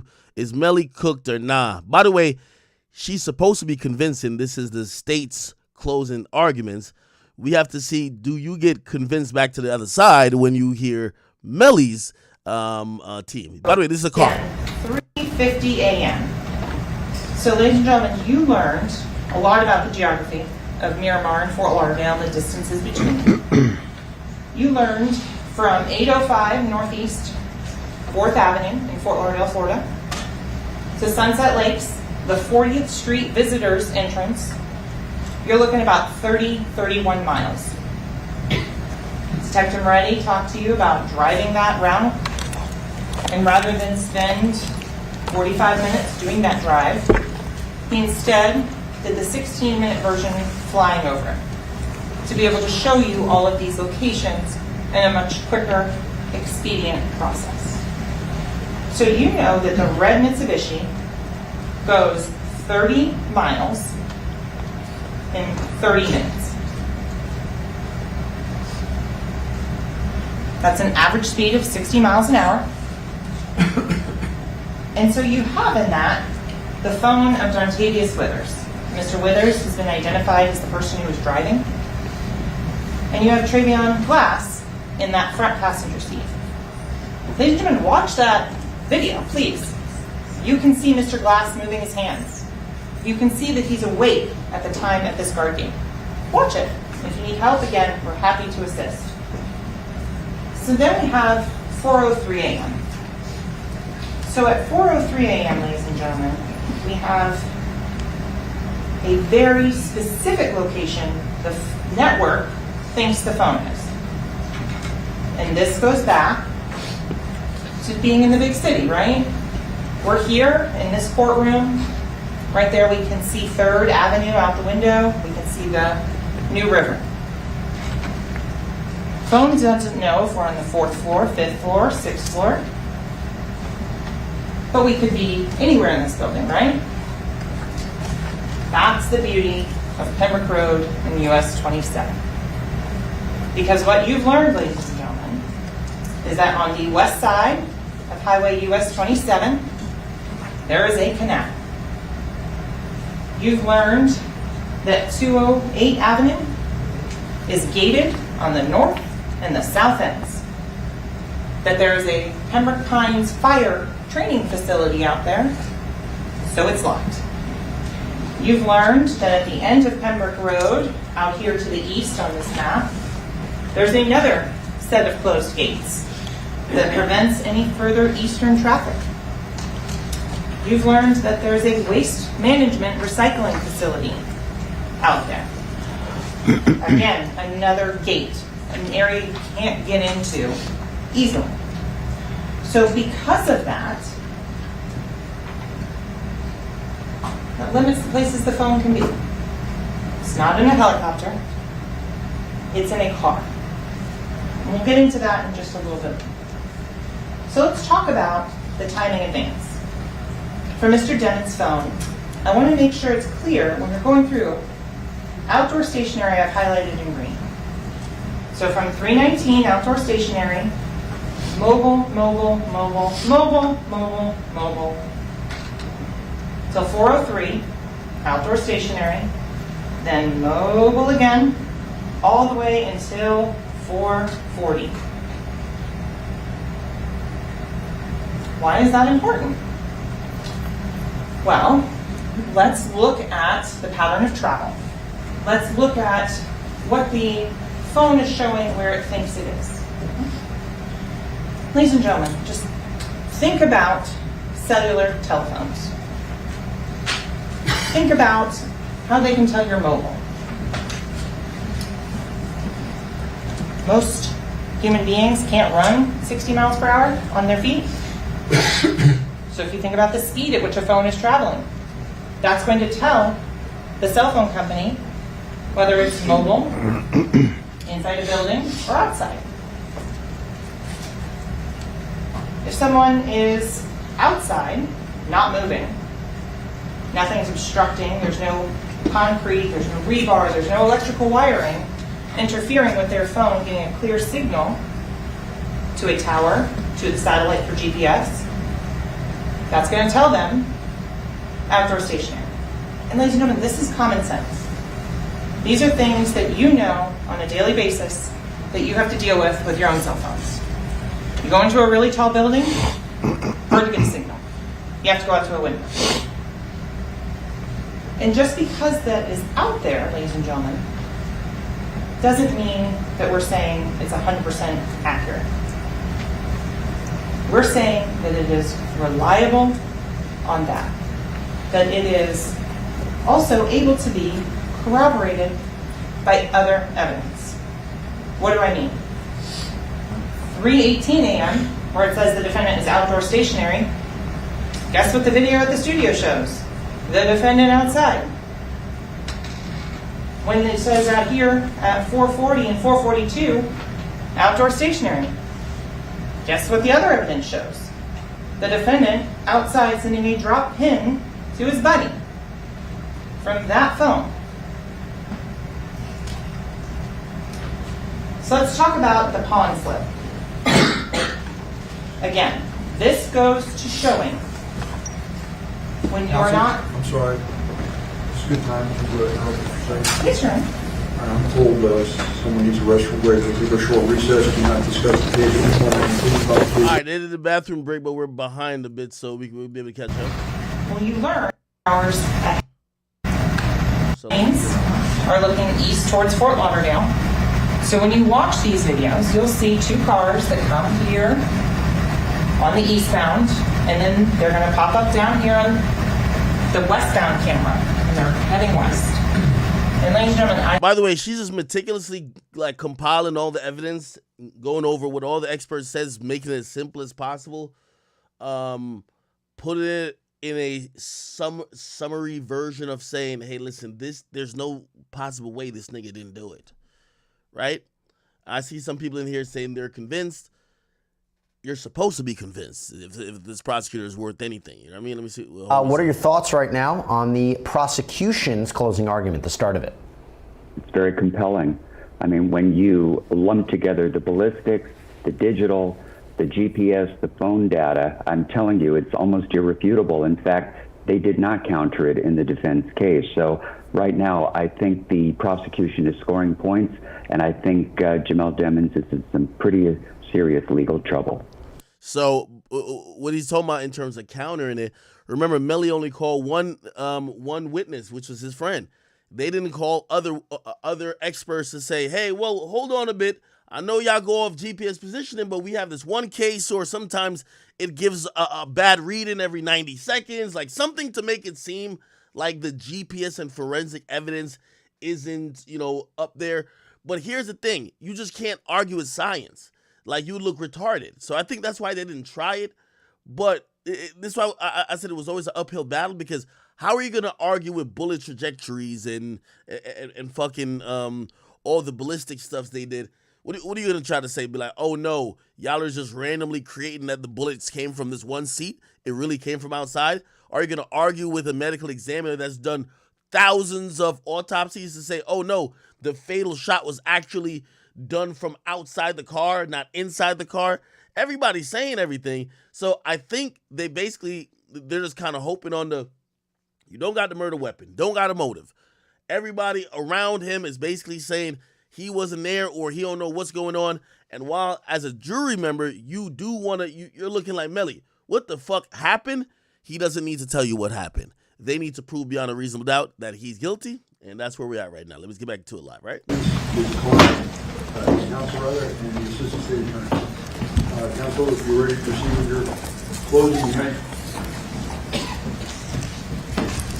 so continuing on the pawn slip. Why have a pawn slip, right? Seems kind of silly. But again, this goes back to showing that you're not planning a murder. You be Gary? Yes, sir. You just keep moving, podium. Oh, this one here. Thank you. I'm sorry, go ahead. When you are not planning a murder, you use your real phone number. And this isn't, oh, this was where I could be reached. He was pawning jewelry. You have this in evidence. And you heard from Inger Allen, who testified that that is the defendant's thumbprint. I think this is the mom right That's here. the This is the mom signature. right here, I believe. Where he is stating that everything on that, Mom right document, here, brother right here. that the facts stated in it are true. She looks really young. There's a fact. His mom looks really His young. cell phone number is 772-713. I think she's not 40 yet. She looks really young. So I'm going to go to the Department of Highway Safety and Motor Vehicles records. You have his name, his driver's license number, his signature. The same driver's license number, signature, and name that you have on the pawn slip. Then you have the booking prints, where you heard from Deputy Maycock that yes, he took the prints of the defendant on February of 2019. And that is the same thumbprint that's on that booking print that's on that pawn slip. So let's talk a little bit about the cast analysis. That was the FBI, Special Agent Brendan Collins. He looked at not just one phone, but compared and contrasted two phones in each of these particular analysis slides that he compiled. And those are in evidence, and you feel free to look at those and refer to those. So we have here between 3:20 a.m. and 3:57 a.m. 772-713-9807, Mr. Demon's phone, and the 9081, Mr. Williams' phone, are all tracking together. If you recall, when there's circles, Special Agent Collins is indicating they are using the same cell tower. He's not plotting in terms of the distance on those. That's all he's indicating with that. So this is showing the pattern of travel, that at each of these points, they're using the same cell towers. So ladies and gentlemen, you've learned that the phones of Mr. Demons and Mr. Williams travel in from 3:20 a.m. in 40 minutes all the way out to US 27 in Pembroke Road. And so why is that important? You've learned from watching the videos of the Geography how long it takes to get from the studio out to 184th and Miramar Parkway. That's about a couple blocks north of the Sunset Lakes 40th Street entrance. You've learned that. So now you know that how long it takes to go all the way up to Pines Boulevard, because as you've learned, Pembroke Road doesn't go through. You have to go all the way to Pines to get across. So then on the other side, you have Mr. Thomas in the gray Jeep, the deceased in the rear passenger seat, and Mr. Withers, the driver of the red Mitsubishi. And they're both on Sprint. If you recall, Mr. Demons and Mr. Williams, same phones, same phone plans. Mr. Thomas, Mr. Withers, both on Sprint. Because at this point, T-Mobile and Sprint were two different companies. They have since merged. Again, you're showing the same pattern of travel. From the studio, going north up to Sunrise, Sunrise down I-95, 595 across to I-75 south to Miramar Parkway. And they are showing consistently traveling together. Then we have Francois Track, his phone. Here's his alibi. He's home. This is the Margate, Toscana apartments that you heard about and learned about. He is nowhere near US 27. He's nowhere near the recording studio. He's at his home in Margate, his apartment, until noon the next day. Then for some reason, at noon, on October 26th of 2018, Jameson Francois' phone is out there in that same US 27 in Pembroke Road location. And so is that of Mr. Demons. Very odd location to go to. Nothing out there except evidence of a murder. And ladies and gentlemen, you know the number of shell casings that were found at that scene. And you know that there's at least A through Q fired into the outside of that vehicle. Not including the ones inside the vehicle, in terms of the number of shots that are fired. But they're going back there. So going back to Mr. Demons' phone at 4:40 a.m. Remember the timing advance bands. So at this point, at 4:40 a.m., you also have seen the Memorial Miramar video, where at 4:35, and Memorial Hospital is right here, at 4:35, 5 minutes earlier, Portland Henry drives the gray Jeep into the hospital with the 2 deceased victims. So you know where Anthony Williams is, you know where Christopher Thomas is, and you know where Portland Henry is, because it's on video. So then you have the timing advance band. And again, this goes to, where is the phone? Because the phone, you've learned, connects and talks to the tower no matter what. But the phone doesn't make outgoing phone calls on its own. The phone doesn't send text messages on its own. That takes user input. So here's an example of the drop pin at 4:42 a.m. to Frederick Gibbons.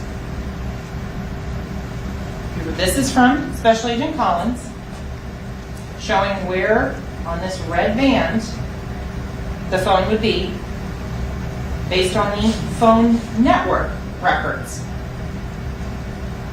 Then we have the phone itself saying where it is. Pretty consistent. So let's talk about whose phone it is. And I know it was a lot of video of pictures to watch. I know that. I'm not going, and we all know that I can count to 500 and so. So I want to make sure that everyone understands why it's important as to who the phone shows.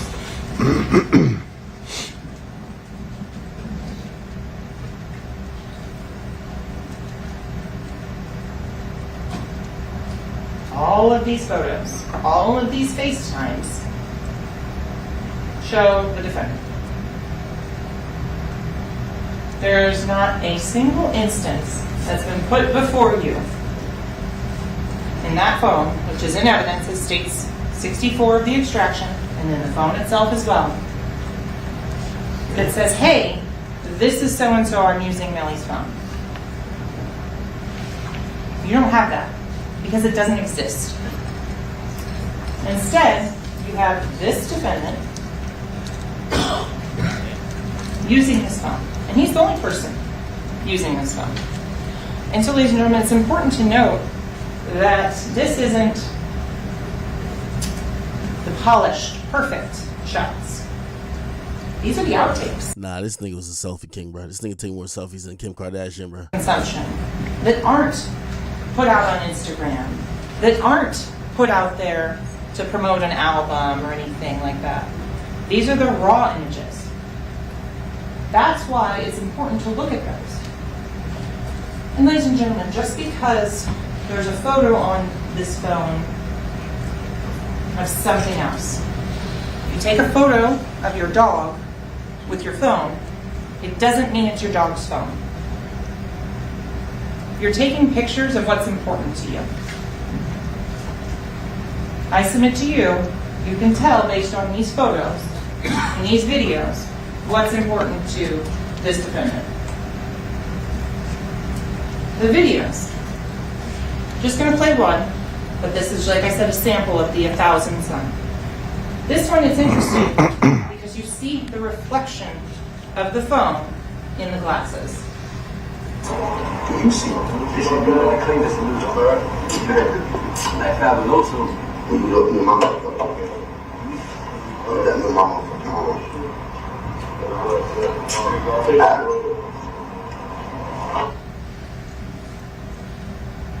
The videos also show, if you recall, the video of the Western Union transaction. 772-713-9807. October 2nd of 2000. Nah, they going hard to prove that it's Melly's phone right now. This is the only individual that is using this phone. Talking about the jail call. You heard about 6 minutes of this call, and of which part there's 2 minutes where it's silent. What is that? We learned during the course of that call that the phone, 772-713-9807, didn't have money to pay for the minutes for the jail call. So ladies and gentlemen, I'm going to remind you what that jail call said. Hello, this is a collect call from an inmate at Broward County Main Jail. This call is subject to recording and monitoring. To continue, press 1. To disconnect, press 2. Thank you for using Securus. You may start the conversation now. Hello? Hey, Mom. Hey, baby. Why you just call my phone where I got my credit card linked to? Huh? You should have called my phone, baby, because I put money on my phone. It's money on my phone. No, you out of money. It said that this is on with this. I just put my credit card on your phone now. Yeah, yeah, you could. Oh, yeah, it's on my credit card. It's equivalent. Yeah, I don't know your credit card number because it asks for like your expiration date and your zip code. I don't know what your stuff is that's linked to that card. Did they present this? I didn't hear this during all the evidences. This seems new. Yeah. I'm driving. A credit. Yo, the defense is saying, nah, it's not Melly's phone. He just used it. Everybody use these phones. They play a jail call where Melly is saying, that's my phone. Yeah, oh, he just said he love you, keep your head up, and everything. And then, yeah, easy.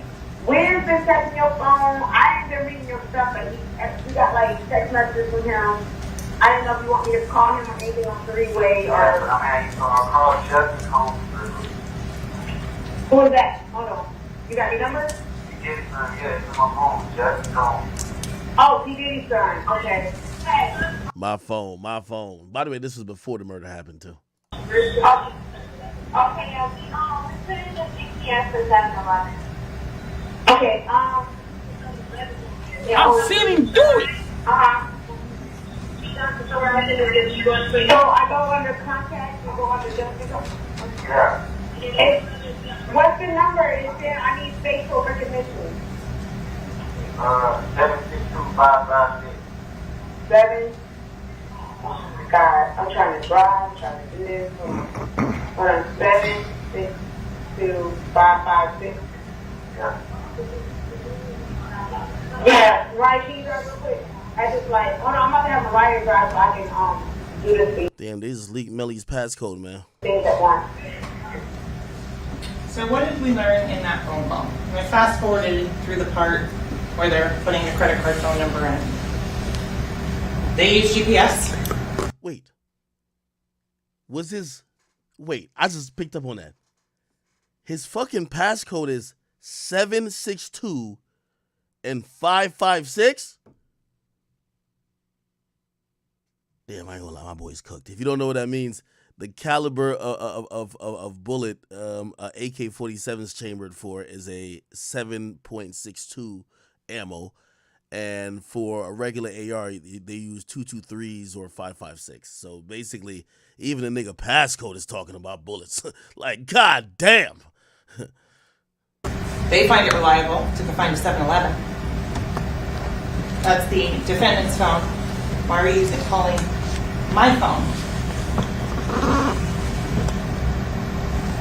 That Mariah is there with Jamie King. That is the phone number that's being called. That's being identified as my phone by the defendant. So let's talk about some of the text messages. And ladies and gentlemen, you will have those to go through and look at them. You'll have the one, and I submit to you that crazy or crazy lady is Jamie King. Go through, read those messages. You can see it's a mother-son relationship. I love you, kid, son. All of those types of endearments showing you who's using the 9807 phone. Damn, he had one of the niggas he killed in his phone saved as twin? Holy shit. If that's how Melly was dealing with his twin, imagine how he deal with y'all niggas. You also have with Anthony Williams. He's listed as the contract as twin. Ladies and gentlemen, we've gone over the messages where you can see the animosity, that there is some tension between Mr. Williams and Mr. Demmons, where Mr. Williams is making it clear that, and I will fully agree,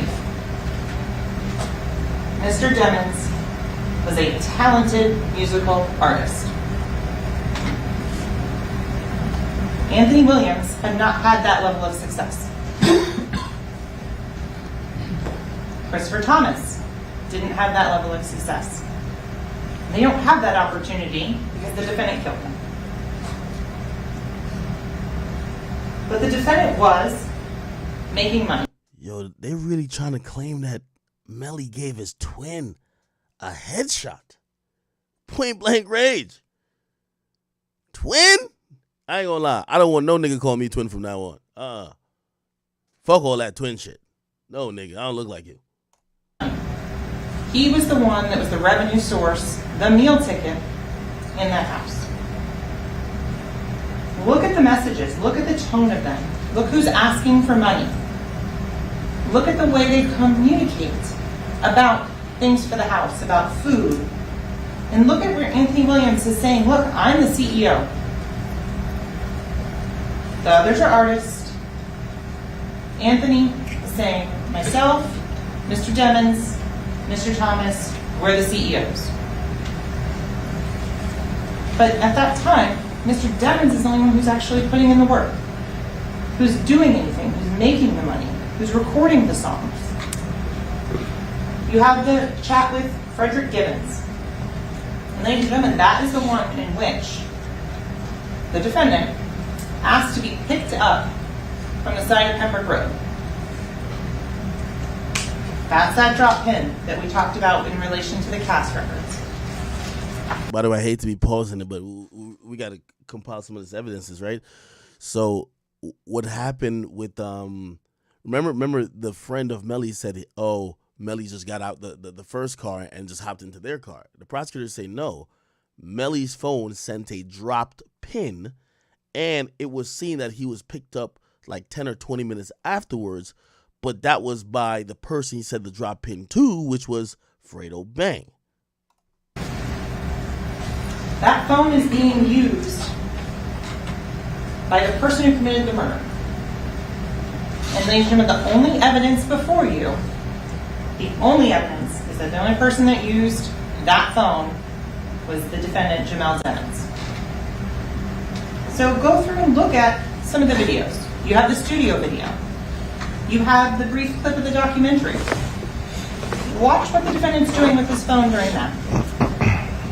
Glued to that phone. Glued to it. So let's talk about the activity and the location data. What does this show? We have on October 25th of 2018, 8:14 p.m., a scent of a CL, or a current location, a drop pin. That one is sent to Anthony Williams. You can look at the messages and look at all of this and verify all of these things. Then the next one going from the bottom up we have 4:42:49 a.m. That's the first one on the side of 178, just south of Pembroke Road, mere blocks from the hospital. Then we go to the second one, 4:53:30. You can look and you can see, based on the numbers, how close those two drop pins are from one another. Negative 80.38, negative 80.38, 25.98, 25.98. And you can see the time difference between the two of those. And then, this part is key. The next Wi-Fi the defendant connects to is not at his house, not at the YNW castle, but at Frito Bangs. Because, ladies and gentlemen, the defendant committed the murder, dropped off on the side of the road, and then needs to find a way to get home. They can't go home because the other people in the red Mitsubishi, they didn't know what happened. And they need time to get their story straight. And police don't know about Frito Bang's involvement. In fact, police don't find out about Frito Bang and the picking up of this until February and March of 2019, after the defendant's in custody. So what we had to look at now, Frito's house Wi-Fi, 8:47. And then look, it connects back again automatically at 12:27. That further verifies and corroborates the trip back to US 27 and Pembroke Road at noon that I submit to you was to pick up shell casings. Then we go back and we have the one that we did in open court, the one at 6:41 p.m. It is at that location at the video shoot. 10:27 at 3:02 a.m. That is the next time the defendant returns to that house. The YNW Castle, the 18521 Southwest 44th. Ladies and gentlemen, sometimes common sense is not so common. And these details are things that are not being contemplated after the murder. Because if the version that was brought in by Mr. Davis, the defense witness, is to be believed, that phone should have gone to the house.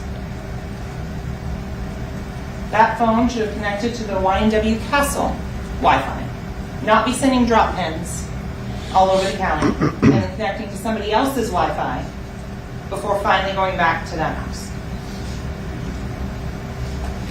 So remember, that phone showed mobile all the way till 4:03 a.m. That's when it went outdoor stationary. So, ladies and gentlemen, I submit to you, that's when that drive-by was staged and the victims were killed sometime between the highway at Miramar Parkway and I-75 and getting out to US 27. Because you learned they were dead for some time. And look, there's no way to put an exact amount on there, but hearts were not beating when that drive-by was staged.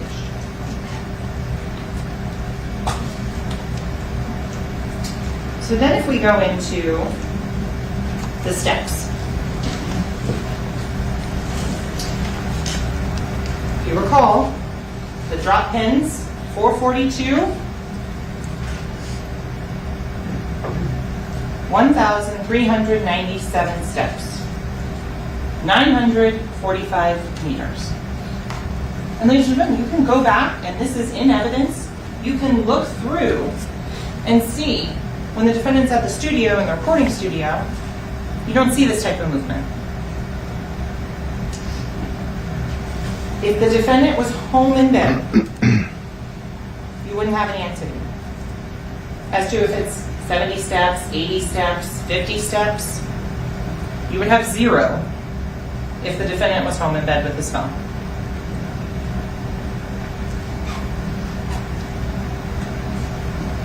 As you recall, 4:03 a.m.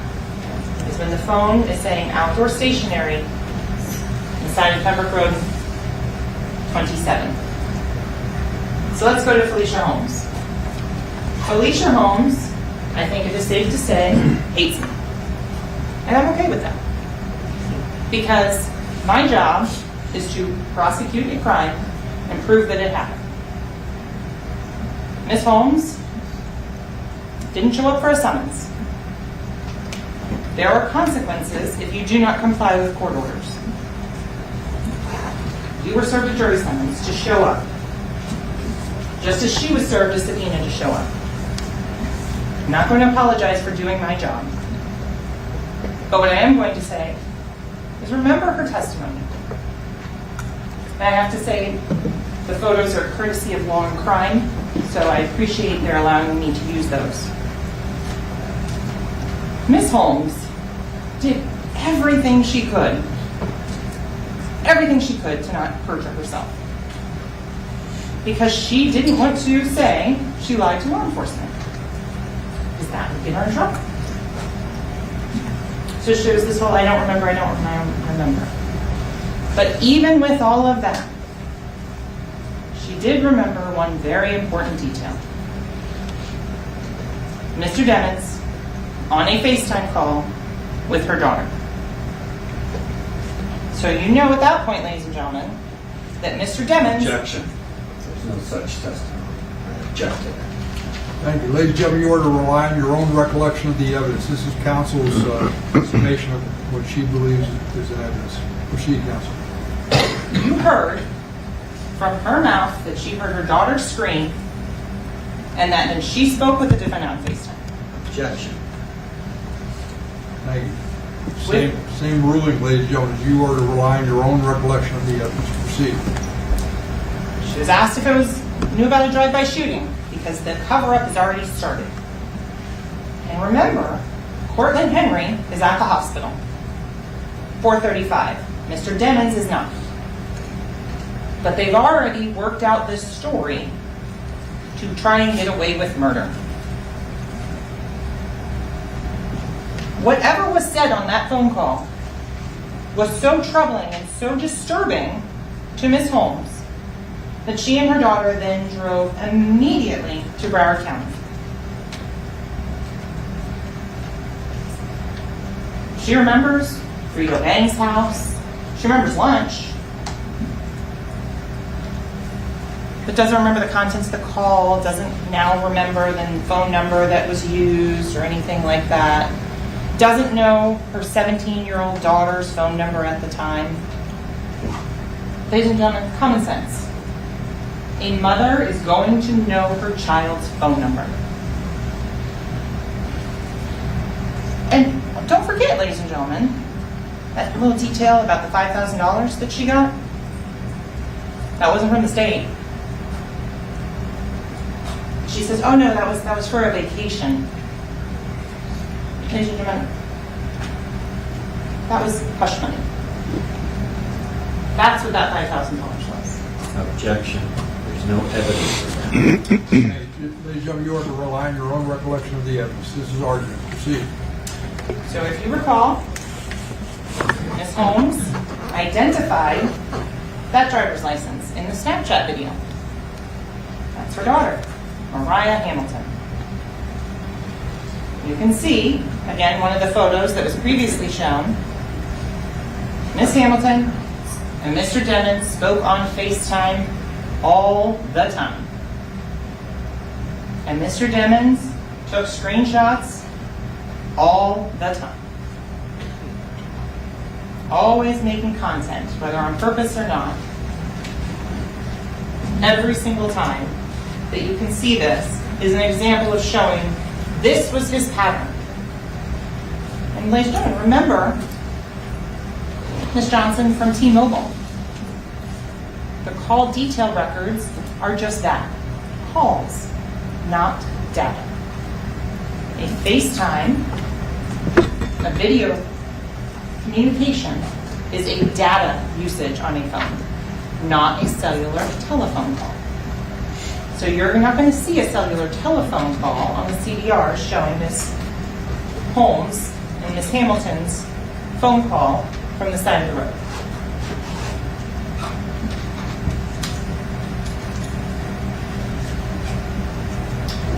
Travion Glass, the red Mitsubishi. What did we learn from Mr. Glass? We learned that the red Mitsubishi did not stop at the gate. And ladies and gentlemen, that's consistent with the physical evidence, with all of the cell phones, with everything else that cannot be changed by a person's failure to recall, that is in the records, that is on video. That's what you can show to corroborate, to show that he is being honest. Mr. Glass said Mr. Demons was not in the car, that red Mitsubishi, at any point on October 26th of 2018. Same 4 people got in, same 4 people got out. He recalled the different clothing the defendant was wearing at Frito Bang's house. And he authenticated those photos that Danny Polo first introduced, that those were from that evening, where you see Anthony Williams sitting on a couch smiling, where you see Christopher Thomas animated standing up, where you see Jamel Demons doing a handshake with the engineer. And look at those photos, ladies and gentlemen, because if you zoom in and you look up at that top of the one photo where the engineer is sitting down at the computer, and Mr. Demons is standing up, you can see the exact same screen grabs of the studio surveillance footage that you watched. You can see the red Mitsubishi and the gray Jeep parked just as they were. So Mr. Glass said that the red Mitsubishi did not stop. Just because you're in a courtroom doesn't mean common sense doesn't apply. If you fall asleep in a car and the lulling motion of the car driving puts you to sleep, that first red light, when you get off that interstate, wakes you up.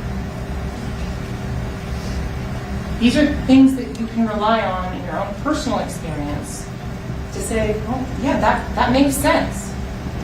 That the red Mitsubishi didn't stop. That the 30 minutes and 30 miles are consistent with one another. That there was no stopping on the side of the road. And also, there's no reason. There is no reason that's been put before this jury whatsoever. Not in the phone records, not in the Snapchat, nothing that explains why 8 people that are going to the exact same location would stop on the side of the road. Just one person would switch a car. No reason whatsoever. And ladies and gentlemen, you can look at those videos and see the cars are tracking together. The phones are tracking together. All the way through until they get to 184th. Getting sticky out here, Chad. Getting sticky. So we have the memorial mirror mark that gives us that timestamp on Mr. Henry. And we also know that here Mr. Henry changed clothes. So we have in short sleeves at the studio, and now wearing long sleeves as he runs in to talk to Officer Amangor, who was the detail officer working at the hospital. So what you have learned from this, and you can watch it again, they first bring in the body of Anthony Williams, who's that front seat passenger. Then they, in the picture, so you can see from the Jeep at the hospital, they then recline that seat all the way forward to take out Mr. Thomas, and they bring Mr. Thomas into the hospital. I'm not going to play the video now, but so you know at this point that Cortland Henry has changed clothes. And that'll become important again in a moment. So George Bello, I don't think he has dropped off your certificates and firearms, but I am assured they are coming. You learned that he is part of the Broward Sheriff's Office Crime Lab, Firearms and Tool Marks unit. That he is the manager of that unit. That he has worked in that particular area for a number of years, both here and in Dade County. And you learned more about firearms and how a casing is marked by a firearm, how a projectile is marked. And this is just some of the things that you've learned.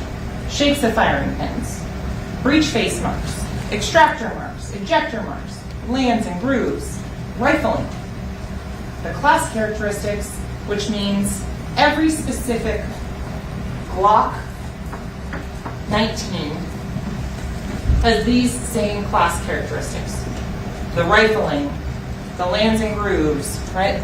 Those are going to be the same for each Glock 19. But then you learn the individual characteristics are the things that make each firearm unique.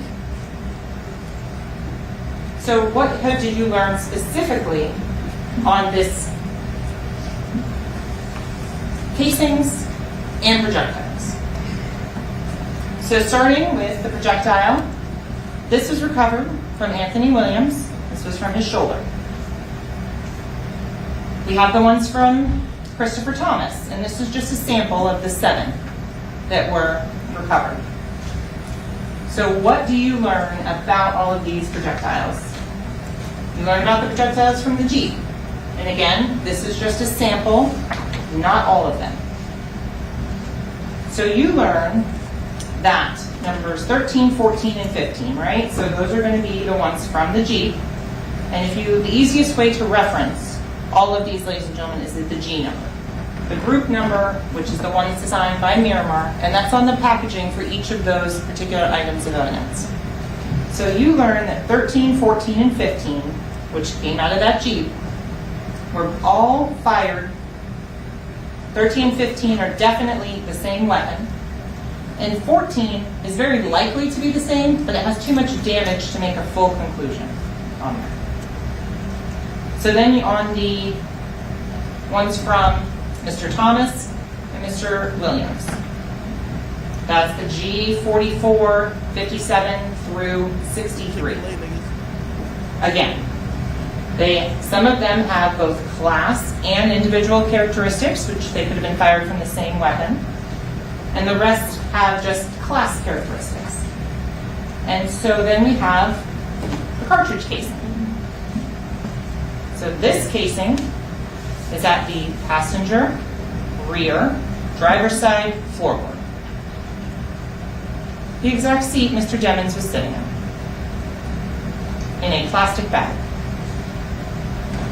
This cartridge casing is found October 26th of 2018.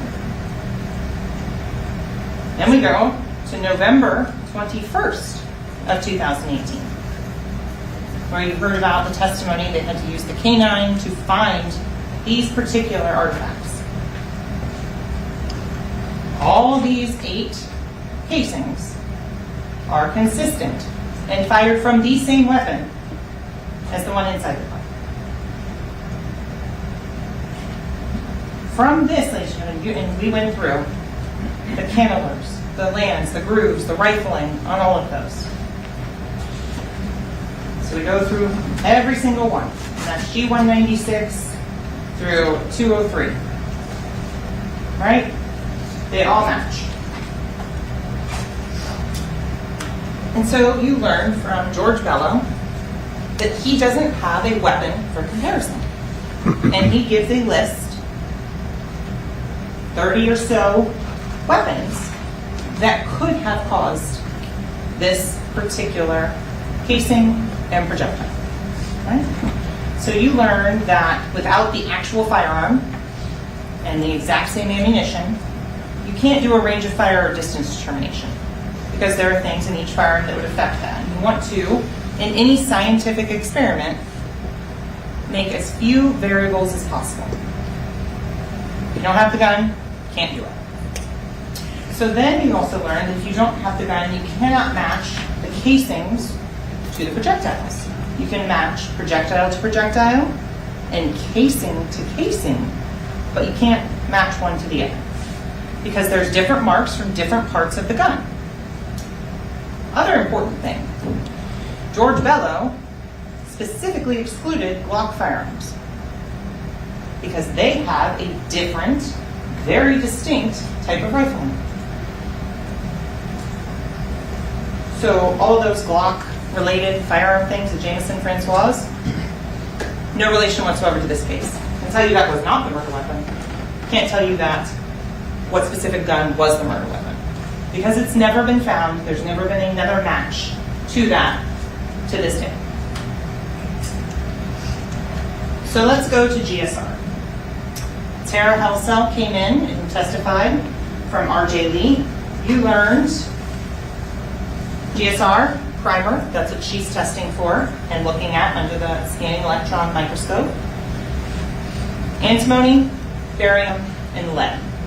That those three, when all three are together, are considered GSR. That is a gunshot residue particle, all three of them. You learned that Mr. Henry has one. One 3-component GSR particle on his left hand. And then there are 2-component particles, so either lead and antimony, lead and barium, or barium and antimony, right? One on his left hand and one on his right hand. So you've learned that some of those maybe show up, the 2-component particles, in other circumstances. But generally you see a third element. I believe she referenced brake pads, and you could also see steel. You don't have that here, right? So you have a 3-component GSR and a 2-component GSR, 2 of those. So the G in 2023 even have more than 9 2-component GSR particles found 5 years later. They're still there. And that you heard from Chris Williams, who obtained those during his shooting reconstruction and sent them in for testing. So what does that tell you about Portland Henry? Ms. Helsell was very clear. She goes, I cannot say that GSR being there or GSR not being there means that someone fired a gun. She goes, there's 3 options. 1, they fired a gun. 2, they were in close proximity to someone that fired a gun. Or 3, they touched a surface upon which GSR was and it transferred to their skin. So ladies and gentlemen, with regards to the GSR, you also learned that it falls off very quickly. So you have a Jeep covered in 2-component particles, and you have Mr. Henry having one after changing clothes. What you don't have is an answer as to Mr. Dennis, because he was never tested. Because he didn't speak to law enforcement that day, he didn't go to the hospital, he was never tested for GSR. Did nothing on that. So you can't draw a conclusion one way or the other as to GSR because there is no answer to that.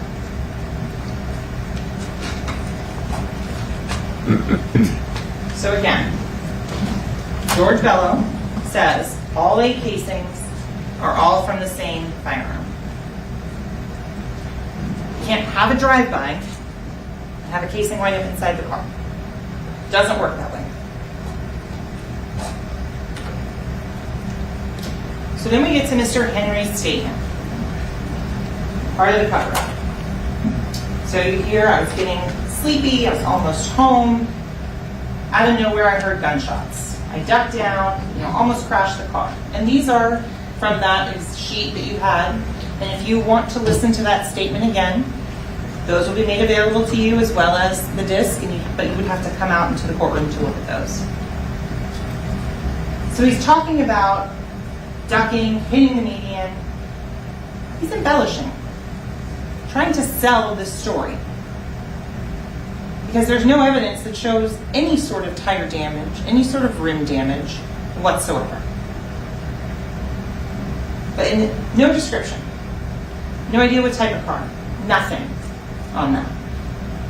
Because there wasn't one. But he is trying to build a cover story. to take this defendant and separate him from the shooting. So as you learned, how Miramar Parkway is laid out. And you learned that the Miramar Police Department shut down Miramar Parkway and walked more than 2 miles. They walked from I-75 all the way to 184. And so when you look at Miramar Parkway and the geography of it compared to Mr. Henry's statement, it's interesting to note that the hospital is right there.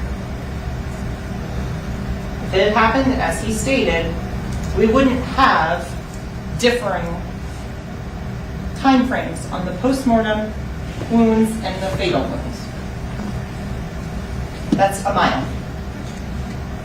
From I-75 to 172nd, 1 mile. From 172nd to Pembroke Road, 1 mile. If that's where this happened, you would have evidence of it. And there is none. There's no casings, there's no glass, there's no projectiles. So from this, and all of the cell phone records show consistent path of travel all the way across Miramar Parkway to 184th. That is when everything splits. And if you recall, Detective Hector Bertrand testified when these maps were placed into evidence. So let's go to the DNA. On October 26th of 2018, Chris Carter swabbed the rear driver's side door handle interior. It wasn't tested until later because, ladies and gentlemen, as you can tell, investigations are fluid. They evolve. Let's not also forget, we had 15 months of a global pandemic where nobody came into this building. So this isn't tested until later on. It doesn't change what's on the swab. As you've learned from both Kurt Rhodes, the DNA expert, if you have DNA on there and it's in an optimal environment, like a cotton swab, it's going to be there pretty much indefinitely. On this swab, when it is tested, from this door handle with the blood on it, here's what you have. Very strong support for Christopher Thomas. Limited support that Anthony Williams is also included. And very strong support that Jamel Demons' DNA is on that door handle. So ladies and gentlemen, when an item is tested, it doesn't change the results. There are many factors that go into when an item is tested. Witnesses aren't being cooperative. Have to come up with a different way to prove it. This is the other way to prove it, ladies and gentlemen. That his DNA was on that door handle.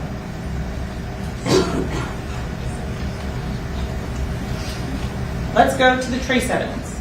This is a very unique piece of evidence that you don't see very often in any case. And what does the glass on US 27 and Pembroke Road tell us? Let's think about this. The glass is on the north side of the road. Why is that important? So if you have Melly's murdermobile on the south side of the road, stage the drive-by, you now have a ton of shattered glass. Some in the vehicle, some hanging on. You have to leave that area. How do you go from facing eastbound on the south part of the road to going back to US 27, because that's the only way out, as you've learned, pop a U-turn? What happens when you pop a U-turn? All the glass that was in that vehicle is then thrown out to the north side of the road as they make that U-turn. So ladies and gentlemen, that's why this glass was collected, and that's what it shows. It shows the pattern of travel and the fact that this did happen in Miramar on the south side of Pembroke Road. So you have the different populations of glass, and you heard from James Morano that the two different types that he went through and he compared them, and that they are consistent, both the standards as well as the ones on the side of the road. It's another thing and another level of showing you that this Jeep was out there, that this was the cover-up, that this was not a drive-by. So let's go to the gangs. And ladies and gentlemen, I'm limited on time in terms of what I can talk about. So in some areas I'm going to be brief. This is one of those.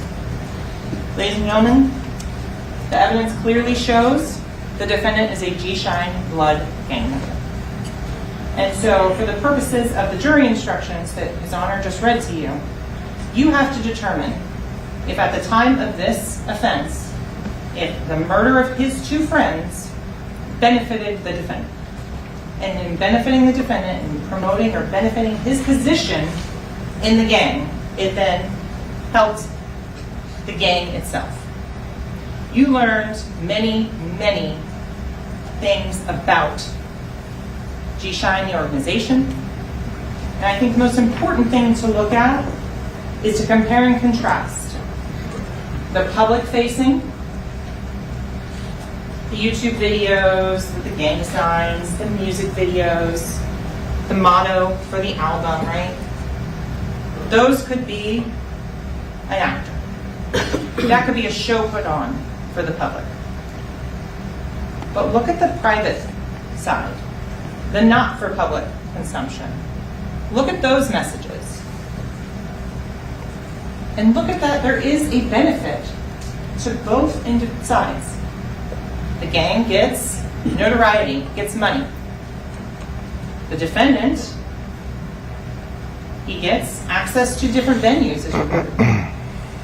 He gets protection.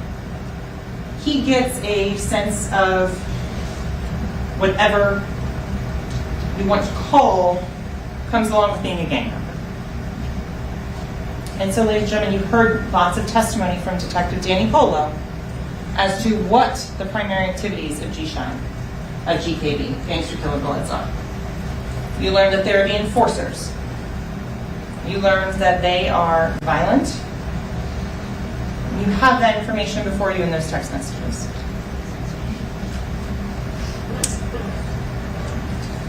The nighttime drive. This shows the conditions under which this murder took place. This is not an area you find by accident or misfortune. This is a planned drive out to the edge of the Everglades where there's not going to be any witnesses. This shows pre-planning and premeditation. This is a consistent, quick, no stops, no detours ride out here. And so some of the things that you can look for premeditation, the nature of the weapon used. So having the firearm already. And ladies and gentlemen, how do you know that they had the firearm already and the defendant had the firearm already? Because he asked for it the day before. Remember, on October 25th, Jamel Demons, 9807, sent a text message to Anthony Williams asking, where's the fire at? FYE. And Mr. Williams says, it's in here with us. And if you look at the context of the conversations, that shows they were driving down from a location in Stewart, and they were driving to pick the defendant up at the airport. Mr. Williams brought his own murder weapon to the defendant. Whoa. Whoa. Look at the rest of the conversations. Whoa. There's multiple discussions about this firearm. Where's the firearm? From Mr. Williams to Mr. Demons earlier on. It's in my closet, third shoebox. This is discussed. That is not a lighter. That is not a really great song. That's a firearm, ladies and gentlemen. There is discussion about firearms. The presence or absence of adequate provocation. When you look at that and you're looking at this case, they were friends, right? They were buddies since they grew up. But look at the stress being placed on this defendant as the only one bringing the money in, as the only person who is paying the bills. Look at the tension on there, right? Look at the issues and concerns with Mr. Williams, Anthony Williams, and the defendant's mother, that they're fighting an argument. The message is on there to that effect. So look at, for premeditation, you can also look at the manner in which the homicide was committed. Anthony Williams was shot in the back of the head. That was planned for when he was sleeping so that he could not fight back. That was a premeditated, planned killing of Anthony Williams, where there would be an alibi already discussed. So then, Christopher Thomas. Premeditation, as the judge instructed you, does not require days, weeks, months of planning. Premeditation can be formed quickly. Example we used in jury selection. Going to your mom's house on Mother's Day. You forget to bring flowers. You reach down, pull some flowers out of her yard and give her to those. That is premeditation. That is thinking about something, then doing it. Ladies and gentlemen, I submit to you the murder of Christopher Thomas was premeditated in that as well. Chris Thomas, as you saw with Sergeant Williams and Mr. Howard demonstrating, oh my goodness, what's going on? Mr. Devins then made the decision at that point he couldn't have a witness.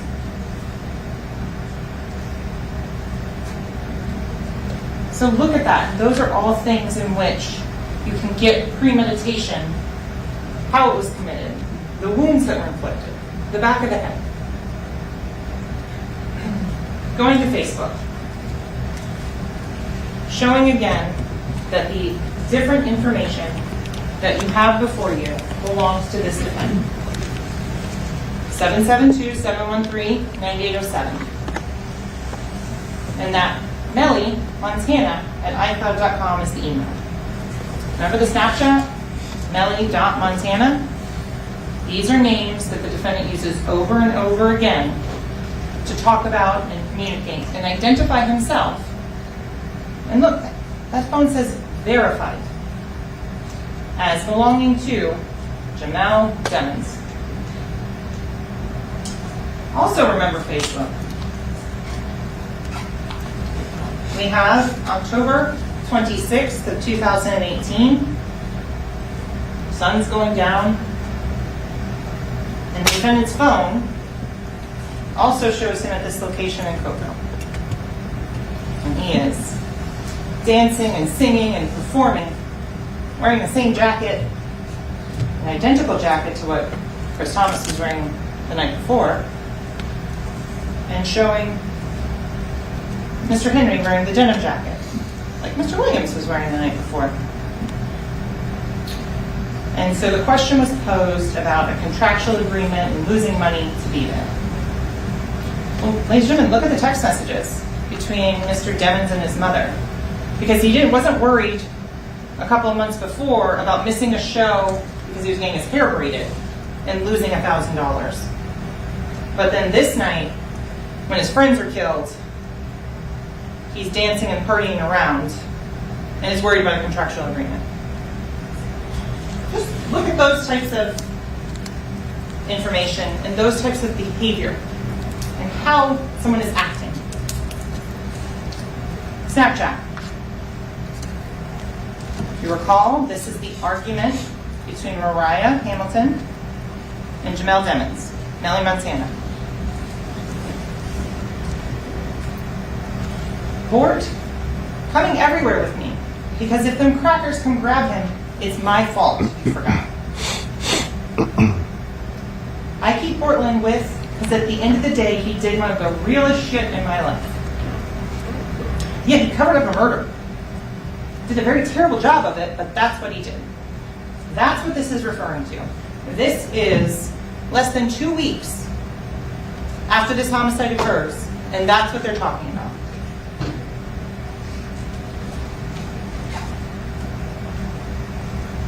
Ladies and gentlemen, you have a confession in this case.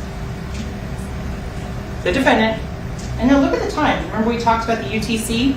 So subtract 4. So UTC 2,000 hours. You subtract 4 1,600 hours. You do the conversion. So 4 p.m. 4 p.m. I did that with the smiley face. And that's what I said in opening. Context is key.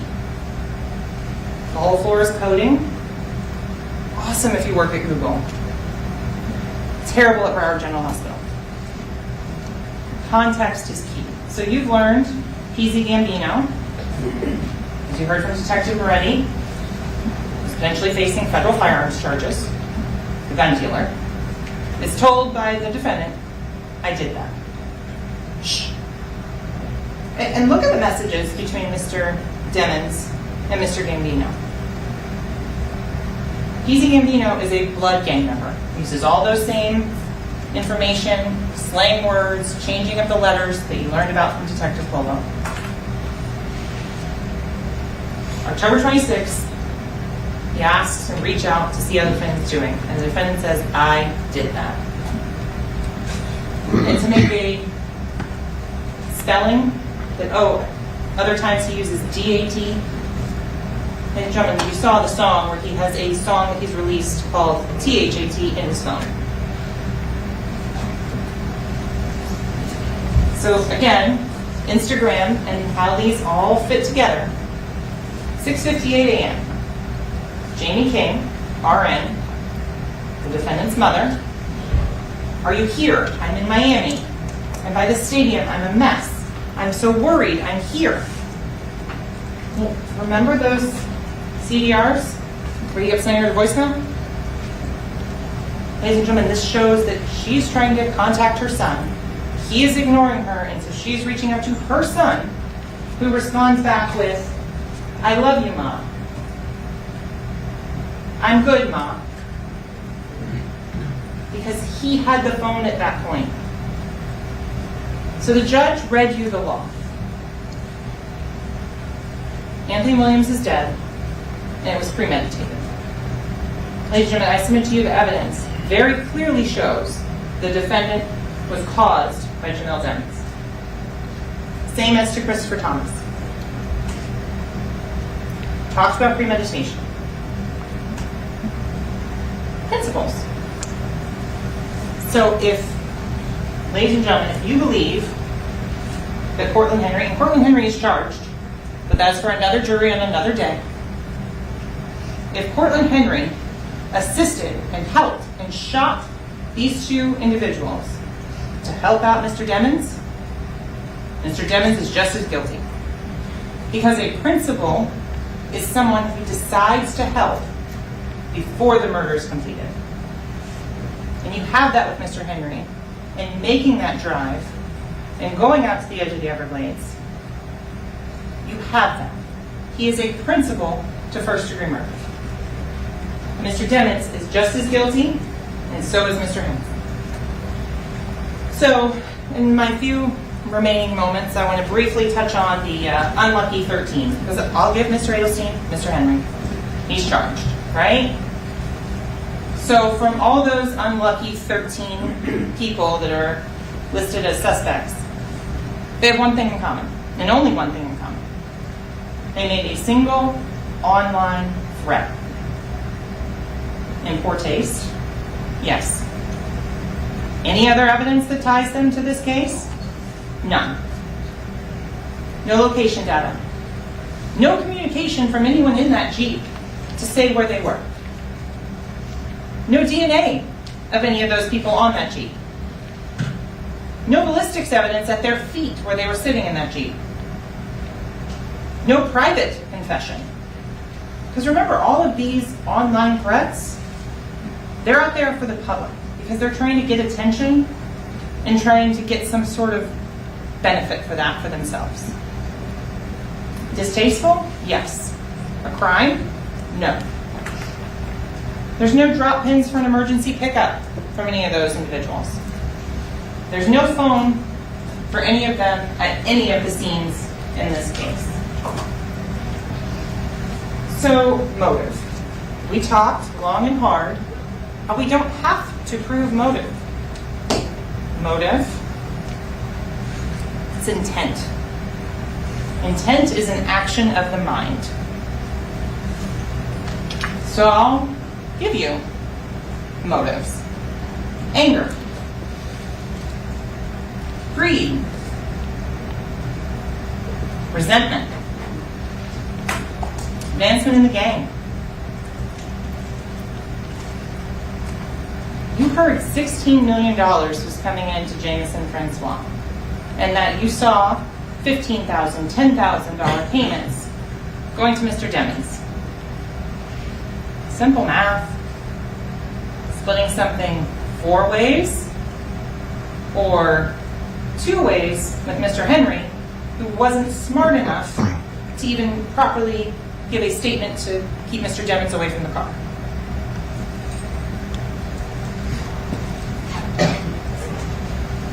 So we have all these pieces of the puzzle that we have just talked about. And each and every one shows how this case has been brought together. Shows the physical evidence. And so, ladies and gentlemen, there's no murder weapon, right? The question that you have to answer, and that you can now answer based on all of this evidence, is that Jamel Demons was sitting in the back seat of that Jeep. And he was the one that fired the fatal shots that killed Christopher Thomas and Anthony Williams. And you know that because even if you choose to disbelieve one part of the evidence, 2 parts of the evidence, you can see what the overall picture is. The overall picture puts Mr. Demons in the back seat of that Jeep.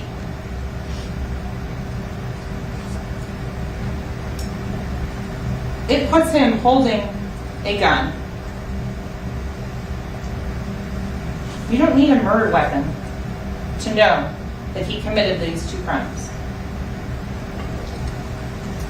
Ladies and gentlemen, I would ask that you serve justice, that you deliberate, and that you return a verdict of guilty as charged as to murder in the 1st degree. Thank you. Merci, Council.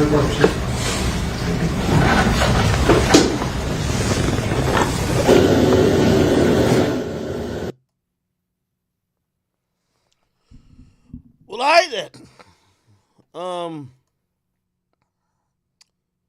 I think that was a pretty good closing argument by the prosecutor. I think they did an amazing job. They bored us a lot with this trial, with like just giving us detail after detail, explaining how they get GPS, how they process DNA, how they process like blood splatter, how they process like some stippling and all that type of stuff. She put it together very, very. She put it in layman's terms, which I got to give her credit for. Give me a second here.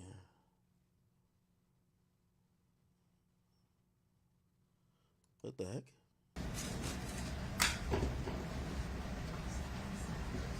Apparently, Melly was praying in court. Makes sense. No. Jury entry.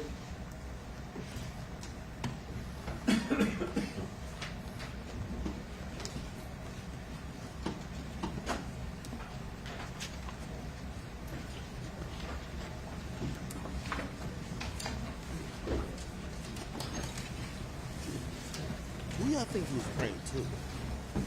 I know he praying, but who y'all think he was praying to? Ladies and gentlemen, thank you. Please be seated. Let the record once again reflect the presence of the defendant, his counsel, the assistant attorneys, as well as the ladies and gentlemen here. Ladies and gentlemen, we're going to do is start with the state's opening argument. And ready, counsel, you may proceed with it. So here's what we start with. Detective Moretti has it.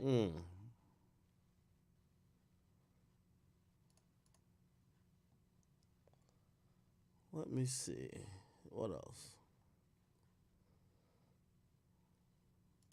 And welcome everybody to Law and Crime Daily. I'm Jesse Weber. After calling just one witness and questioning him for less than an hour, rapper YNW Melly's defense team has officially rested their case. And that means that this trial is nearing its close.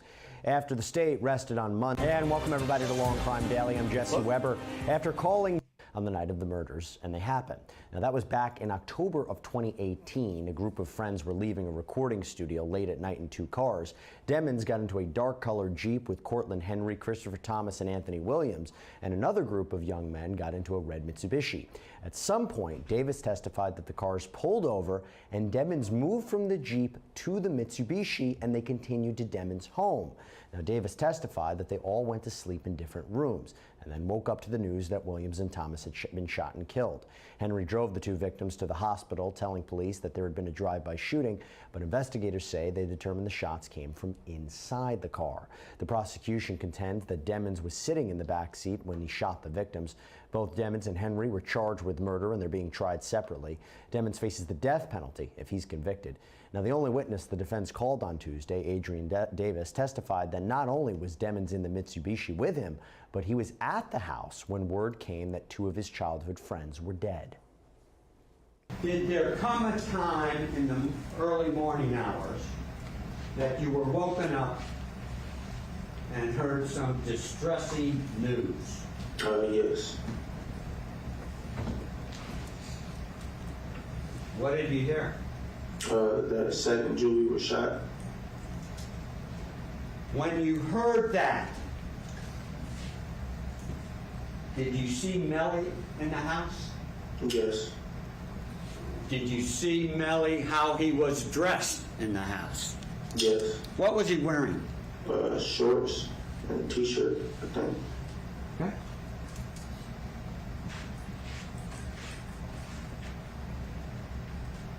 Upon hearing that Sack and Julie, and I really should use the correct names, Anthony Williams and Christopher Thomas, were shot. What did you guys do? We were already dressed and stuff, so we just left with Fredo's house. Was anybody upset or crying? Yeah, we all were crying. Mr. Davis, you said you're 100% sure that Mr. Dennis found out at the same time you did. Yes. No questions about that. You're Christopher Thomas, and this is just a house. Yes. And you were upstairs? Yes, ma'am. Yes, ma'am. Right. Sample of the 7 that were recovered. So what do you learn about all of these projectiles? You learn about the projectiles from the Jeep. And again, this is just a sample, not all of them. So you learn that number 13. All right, we're going to jump out of this for a quick commercial break, but I'm also learning court is now on their lunch break, which means our lunch Q&A will start as well. When we come back, Anjanette Levy will take over for the question and answer session with our law and crime legal guests. So get your questions ready for social media.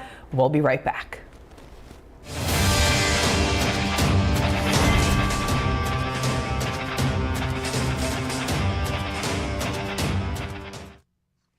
All right, chat. Y'all have a choice to make, so y'all let me know.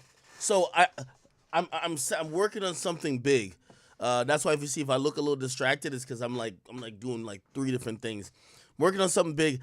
I kind of need to like really step out and make a bunch of calls. I don't want y'all just sitting here watching an empty seat. Y'all let me know. Do you want me to cut the stream now and I'll come back like in an hour? I just gotta handle some business. I'm not gonna lie. Do you want me to cut the stream, come back in an hour, or just leave the stream on? Like, it's really up to y'all, but I'm not a fan of just kind of leaving the stream on indefinitely, all right? So you guys kind of tell me what you want me to do, and I'll go with that.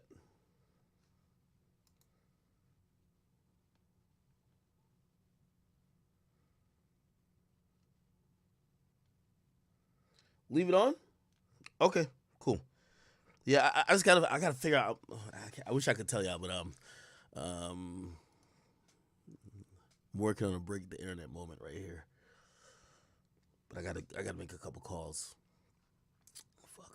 All right.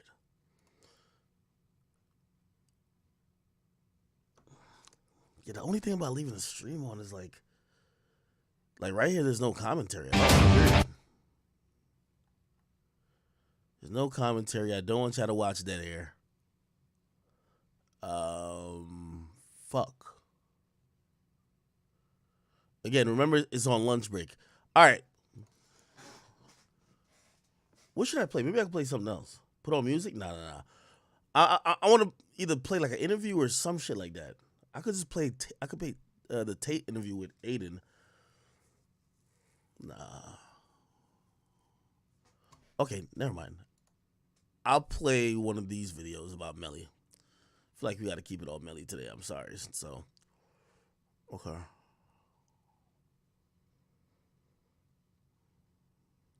Here we go.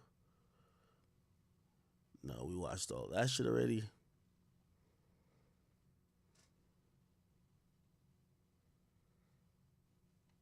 I'll play the Measy interview. Let me see. Wow.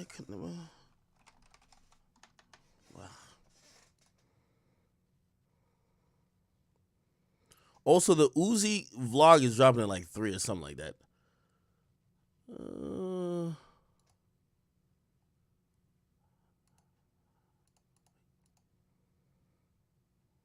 What the fuck is this?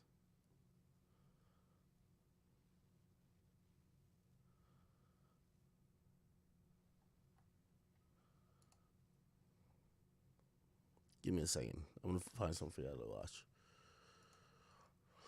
By the way, as I said, I got to just step away to make a few calls and get situated for some stuff.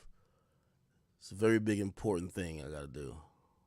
Okay. I'll play this one. There's no one calling out Mr. Demons for being a fake. So this is the top 7 wins for the YNW Melly prosecutors. So it's about 17 minutes. Enjoy this, all right? I'll be right back. There's all I could find is support for Mr. Demons for being bled by other bloods. The prosecution has had some big wins in the YNW Melly double murder trial, from incriminating text messages to a crime scene reconstruction. We break them down.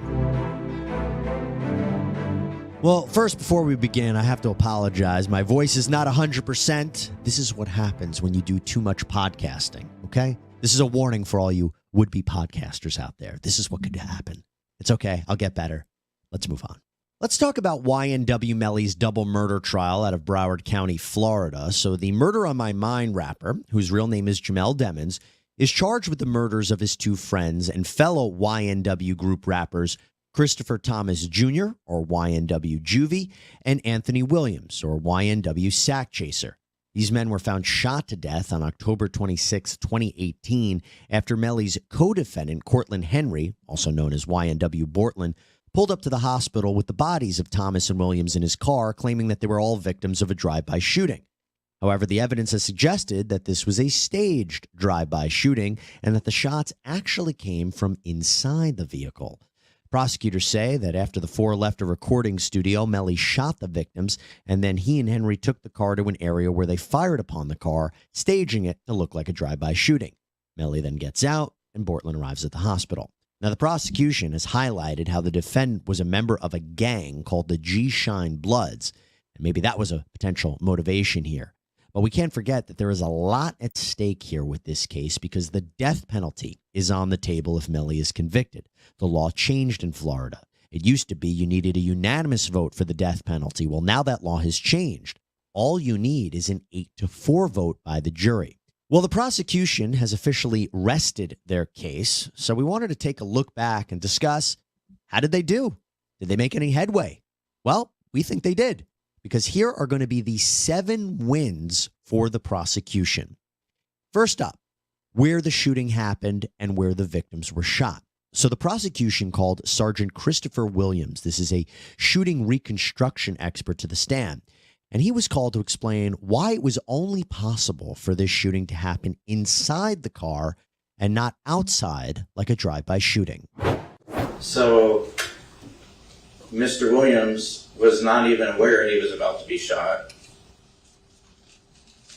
When Mr. Williams was shot, Mr. Thomas puts up his hands and is shot, and then is shot again.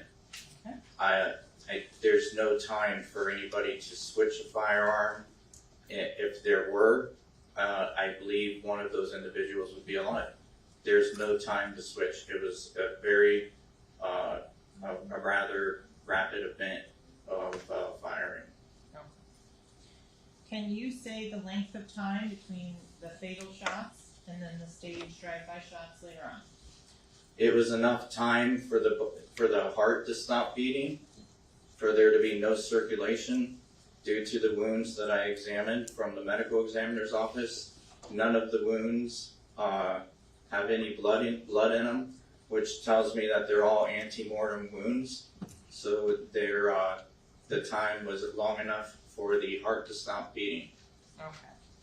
Is there scientific or medical testing to recreate that in any way, shape, or form? Yes, it's knowledge. It's I'm sure the medical examiner could say the same thing. So in terms of, it's nothing that can be recreated with a live human? Correct. In terms of the number of shots, you said 17 outside the car. How many rounds were fired inside of the car?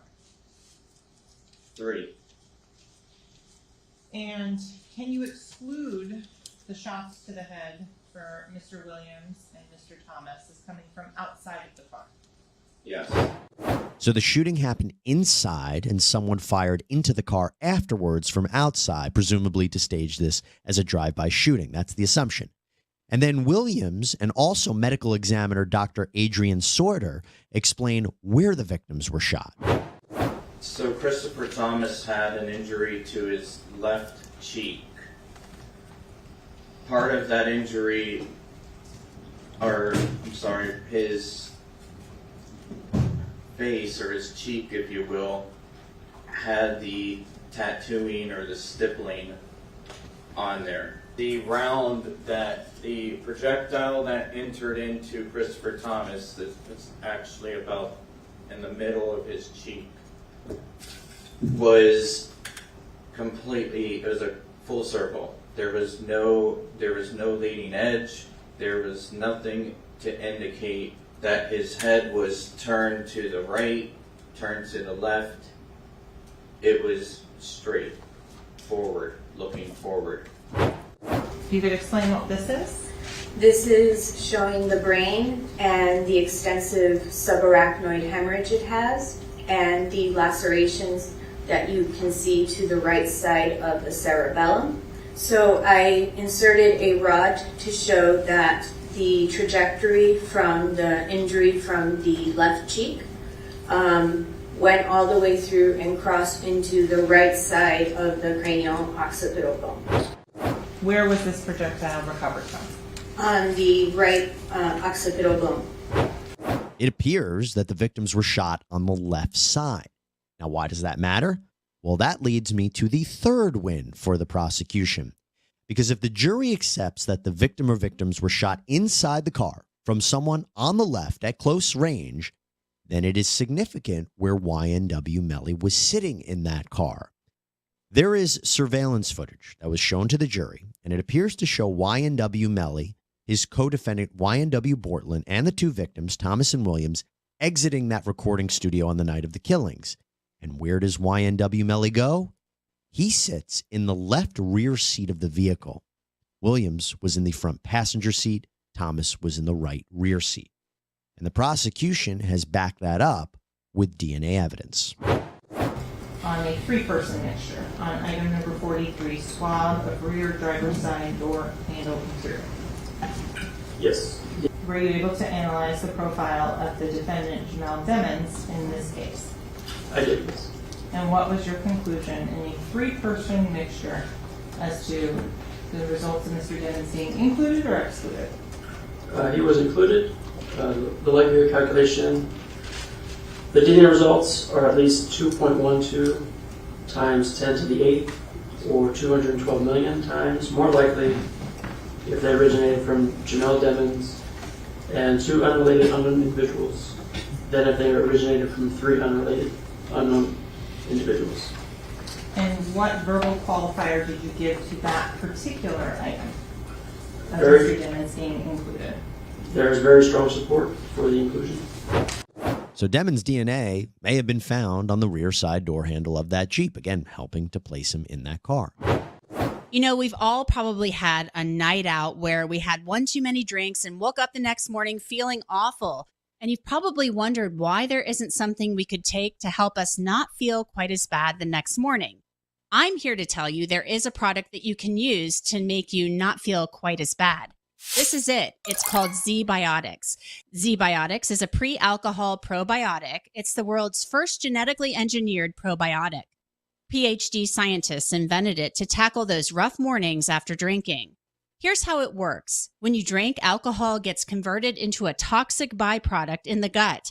It's this byproduct, not dehydration, that's to blame for your rough next day. Z-Biotics produces an enzyme to break this byproduct down. It's designed to work like your liver, but in your gut, where you need it most. Just remember to drink Z-Biotics before drinking alcohol, drink responsibly, and get a good night's sleep to feel your best the next morning. If you want to try Z-Biotics, you can get a discount. Log on to zbiotics.com/sidebar to get 15% off your first order when you use sidebar at checkout. You can also sign up for a subscription using my code so you can stay prepared no matter the time or occasion. Z-Biotics is backed with 100% money-back guarantee, so if you're unsatisfied for any reason, they'll refund your money, no questions asked. All right, now let's move on to another win for the prosecution. And this was part of the testimony of Travion Glass. Who is he? Well, Mr. Glass was with the defendant and the victims at the recording studio on the night of the killings. After he finds out that Williams and Thomas were shot to death, he goes to the hospital and then later winds up at this rapper's house named Fredo Bang. Well, listen to who he says shows up at that house and what he's wearing. Who was at Fredo's house when you first got there? Everybody that was in the house. Okay, and it's because I don't know who everybody was or is, can you please specify? Kobe, Melly. The only people I can remember. Okay, was that the first time you saw Melly after you guys left the studio? Yeah. Was Melly wearing the same clothes or different clothes than when you saw him at the studio? It was a new day. Nah, he wasn't. Nah, he wasn't. You guys He wasn't wearing the same clothes. Okay, do you recall what he was wearing? Just had on some shorts. According to Mr. Glass, after this shooting, Melly wasn't wearing the same clothes that he was wearing earlier in the night. Now, of course, people can change. It's no big deal when they go places, they switch clothes, but is suspicious here that he isn't wearing the same clothes. He's the man accused of gunning down his friends at close range. Well, the next win for the prosecution had to go with gang evidence. It had to do with gang evidence. So the prosecution has been keen, as I said, on showing that YNW Melly was part of a violent gang known as the G-Shine Bloods, and maybe as a way to show his loyalty or affiliation, he killed his friends. This could also potentially become an aggravating factor in the penalty phase if the jury convicts Melly, and then they have to decide if the death penalty is warranted. So if this shooting was a part of gang activity, it's going to be important.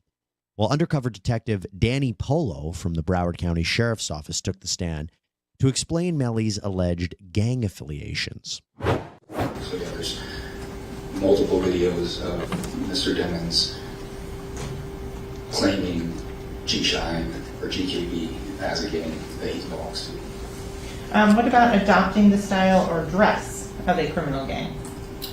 Yes, Mr. Demons was observed multiple times, more times than I can count, wearing the colors red, the colors green, and like I stated, the foot soldiers are told to wear tan or brown. And Mr. Demons, there's a bunch of pictures of him wearing this tan trench coat that falls in line with the time where he would have been a foot soldier. And so we'll come back to some of those pictures in a moment.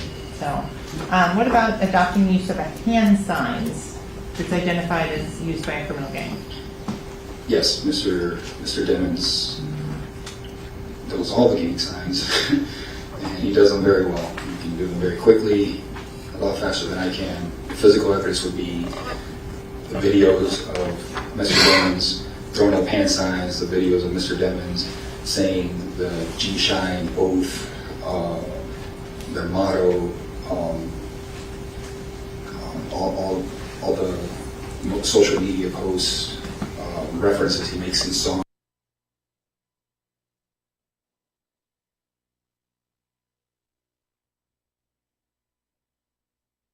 Jury could view the evidence once it comes in.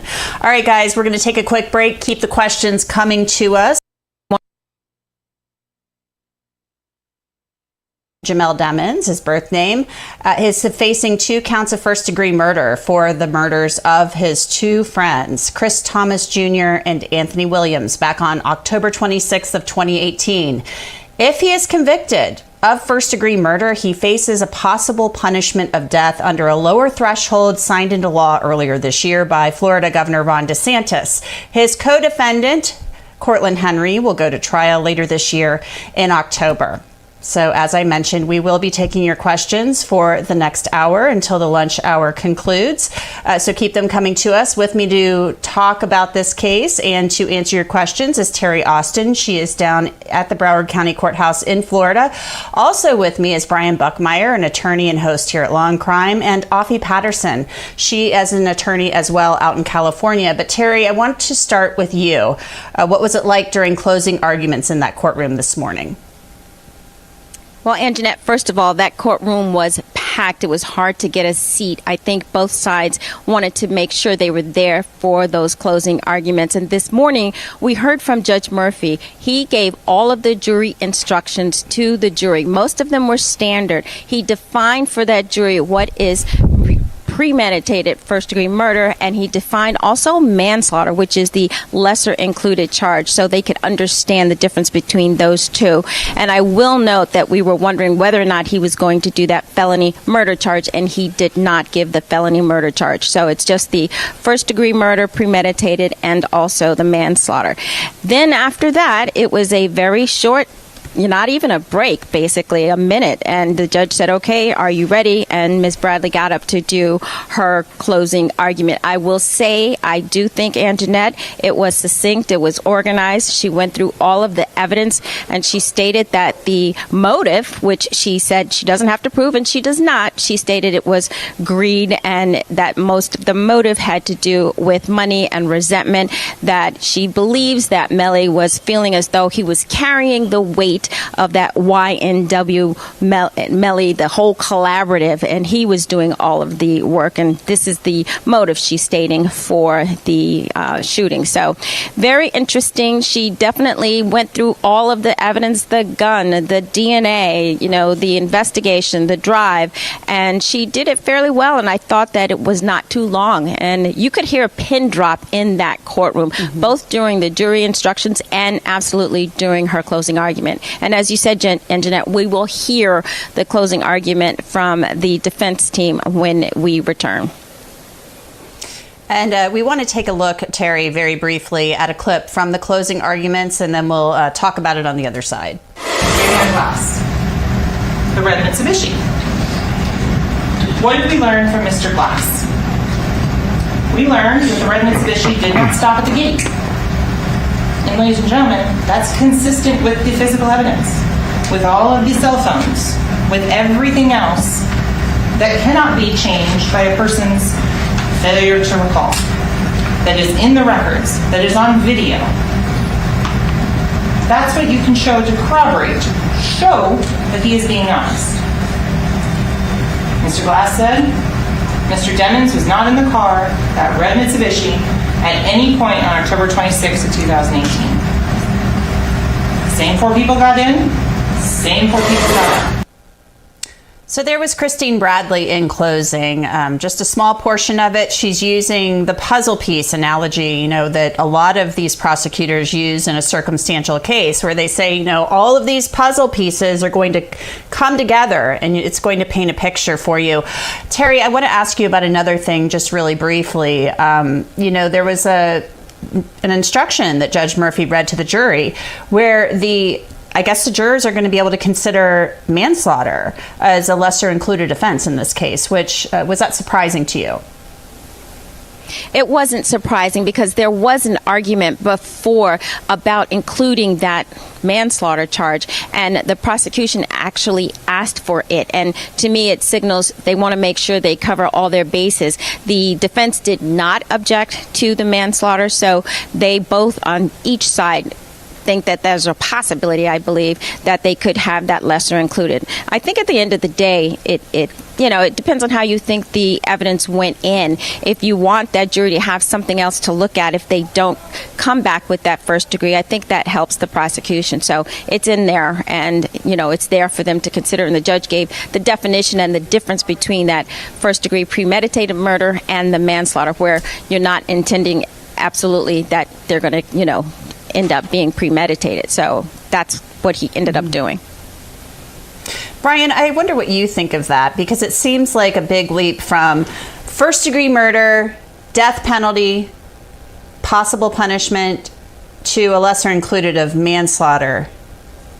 Yeah, it doesn't make a lot of sense when you're going after that top charge and you're looking for the death penalty, but from the broader concept of we want to make sure we get them on at least something. I think it's more indicative of showing that the prosecution says, hey, there's a chance we can lose if we go for the ultimate punishment, so let's make sure that we have other options for the jury. She spent a very good amount of time, and I think she did a very good job, Prosecutor Bradley, in describing what premeditated was. The analogy of you forget your Mother's Day, and you go and you pull roses or flowers out just as you're approaching the home.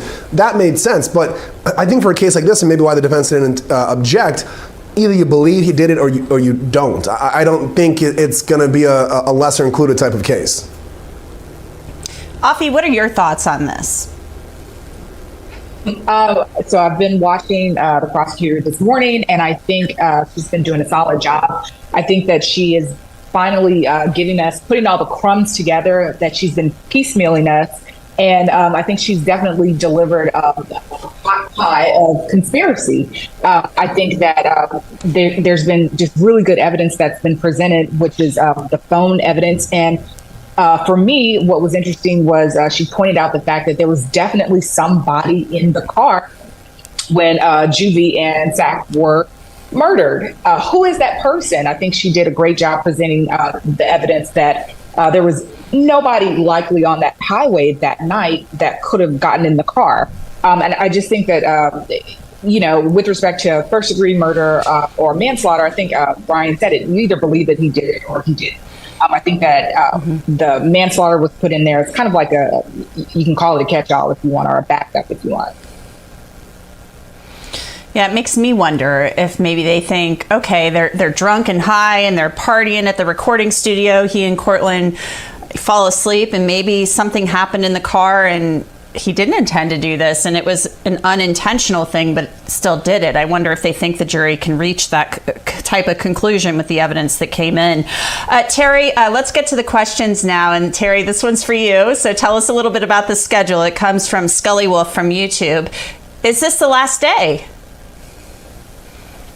Well, this is the last day as far as anything going to that jury. They're going to hear the rest of the closing from the defense, and then they'll hear the rebuttal for the prosecution. The defense will get 3 hours, and then we'll hear from Christine Bradley, who does the rebuttal, and that will be 1 hour. And after that, we've already had the charges, so there's nothing left for this jury to hear. The judge will then hand the case over to the jury for them to begin deliberating. That will probably occur in the morning. It could occur this evening, but they will get the case and then they will begin their deliberations.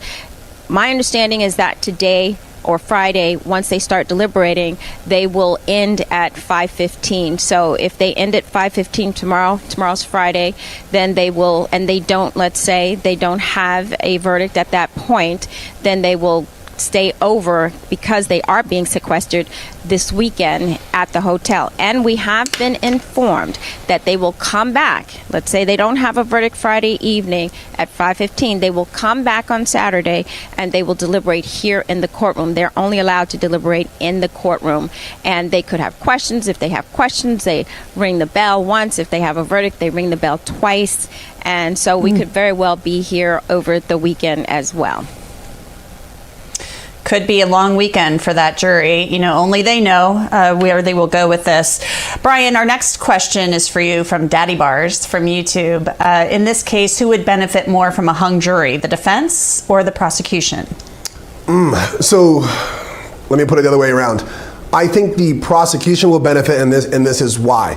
If there is a hung jury, I think it's 100% chance the prosecution is going to want to retry Melly. And oftentimes, most people will tell you that the second trial, oftentimes a prosecutor has a greater advantage because a lot of the defense arguments that are made in the first trial, they're prepared for it. The defense's greatest strength in any case is the element of surprise. The prosecution has their case, they don't see the holes in it the way the defense does, and so the defense pokes those holes. But they go to a second case, the defense can't poke the same holes. They got to find new ones because the prosecution has then strengthened their case. So if it is a hung jury, I think it benefits the prosecution because of what will ultimately happen in that second trial. Yeah, they basically get a do-over. You know, they get to see how it comes in, how the evidence is attacked, what the weaknesses and the strengths were of the presentation.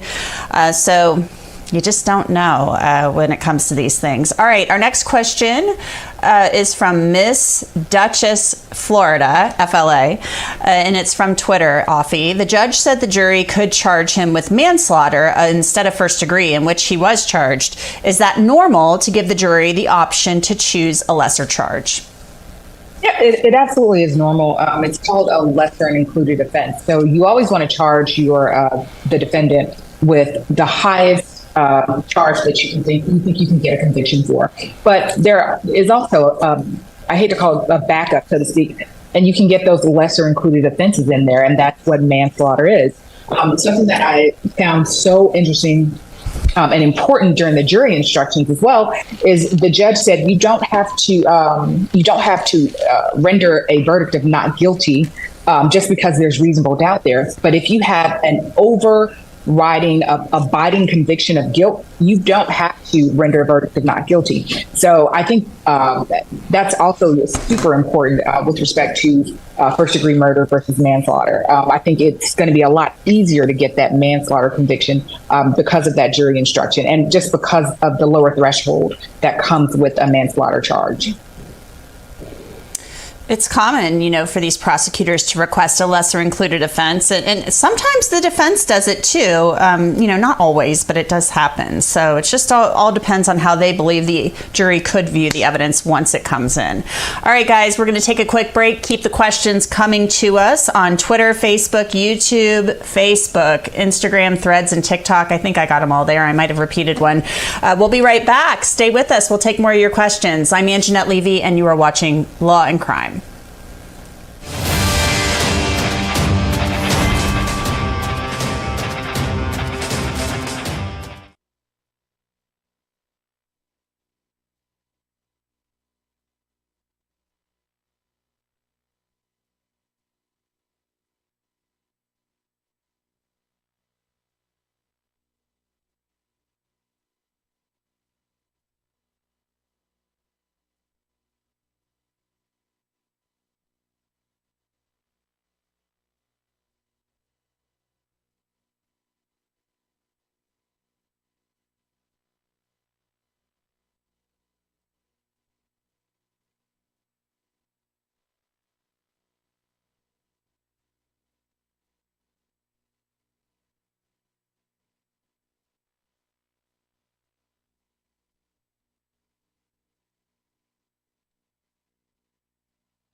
Really well.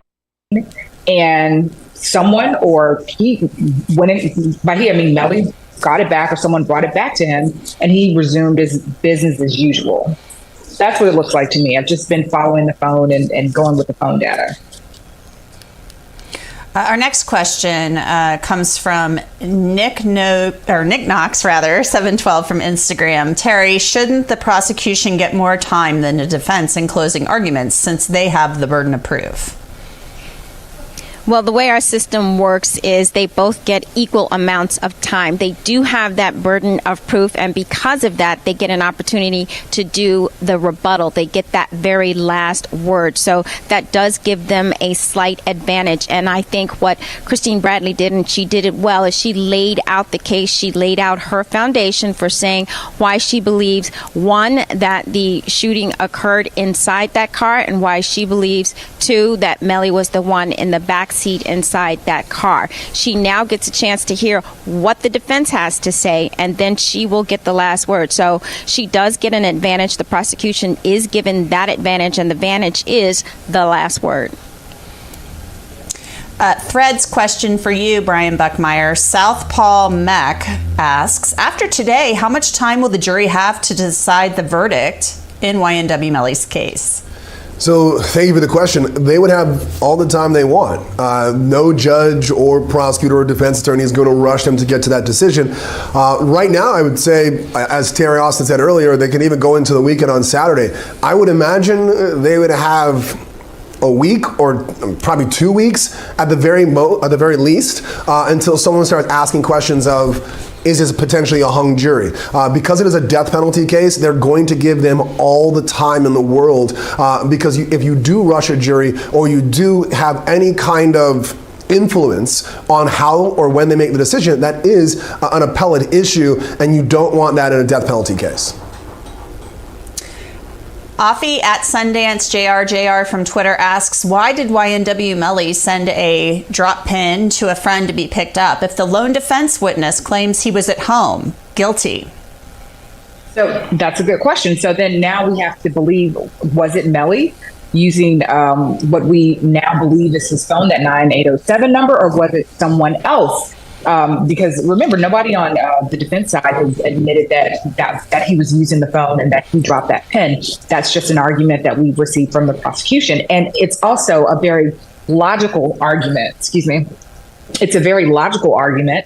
And again, the prosecution has done everything to point to the fact that that was his phone. He was using it. It was in constant use. We've got thousands of pictures and videos of Melly on that phone. So I think that, it's a great argument and a great position to believe that he dropped that pen and that it was him.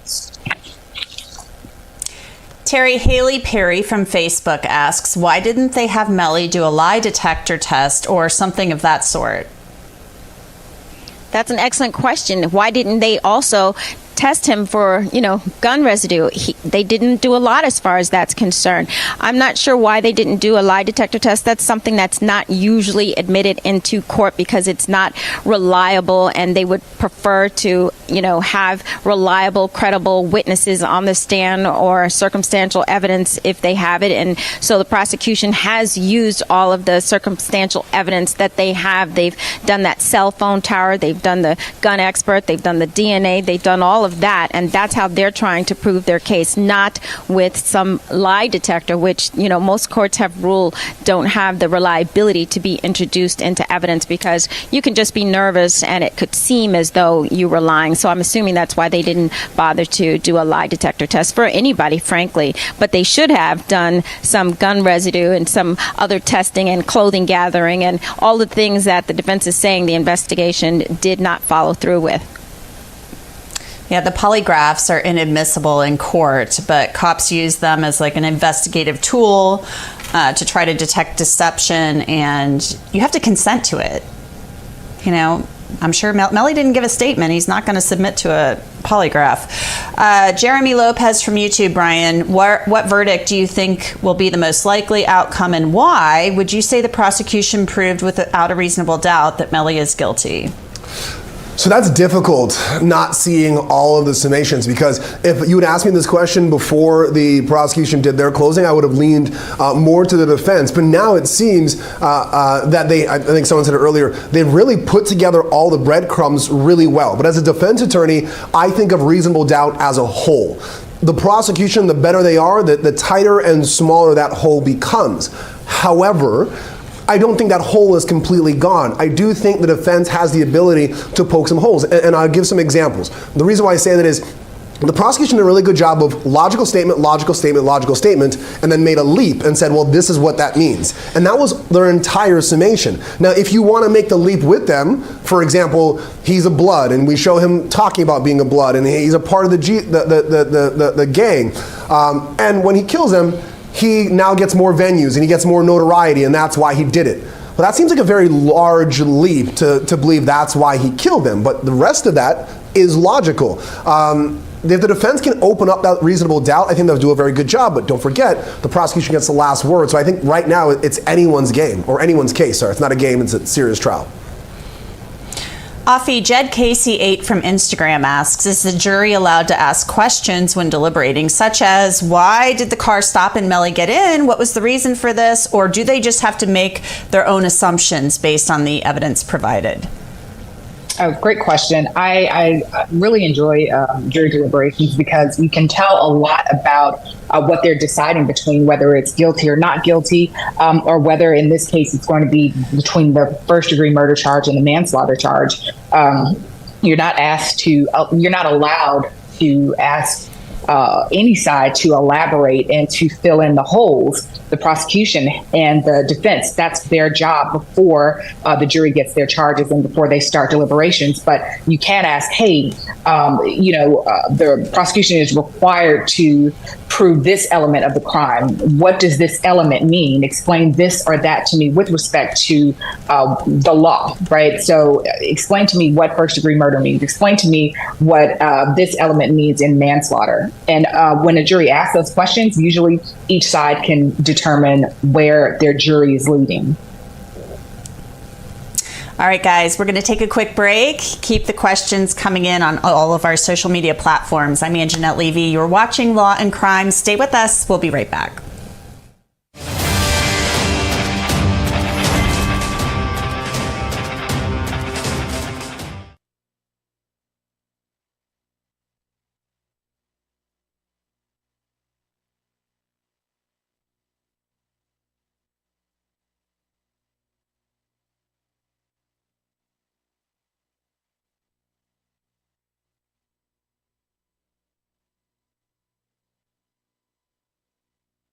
Telling the truth, and if the court wants to, they could charge one or the other with perjury. I think it'd be very difficult, though, because I don't know how the court would establish that either one of them was lying. They're both giving their recollection as to what's happening, and while they are, contradictory statements, I think it would be difficult to charge them with perjury at this point in time in any event.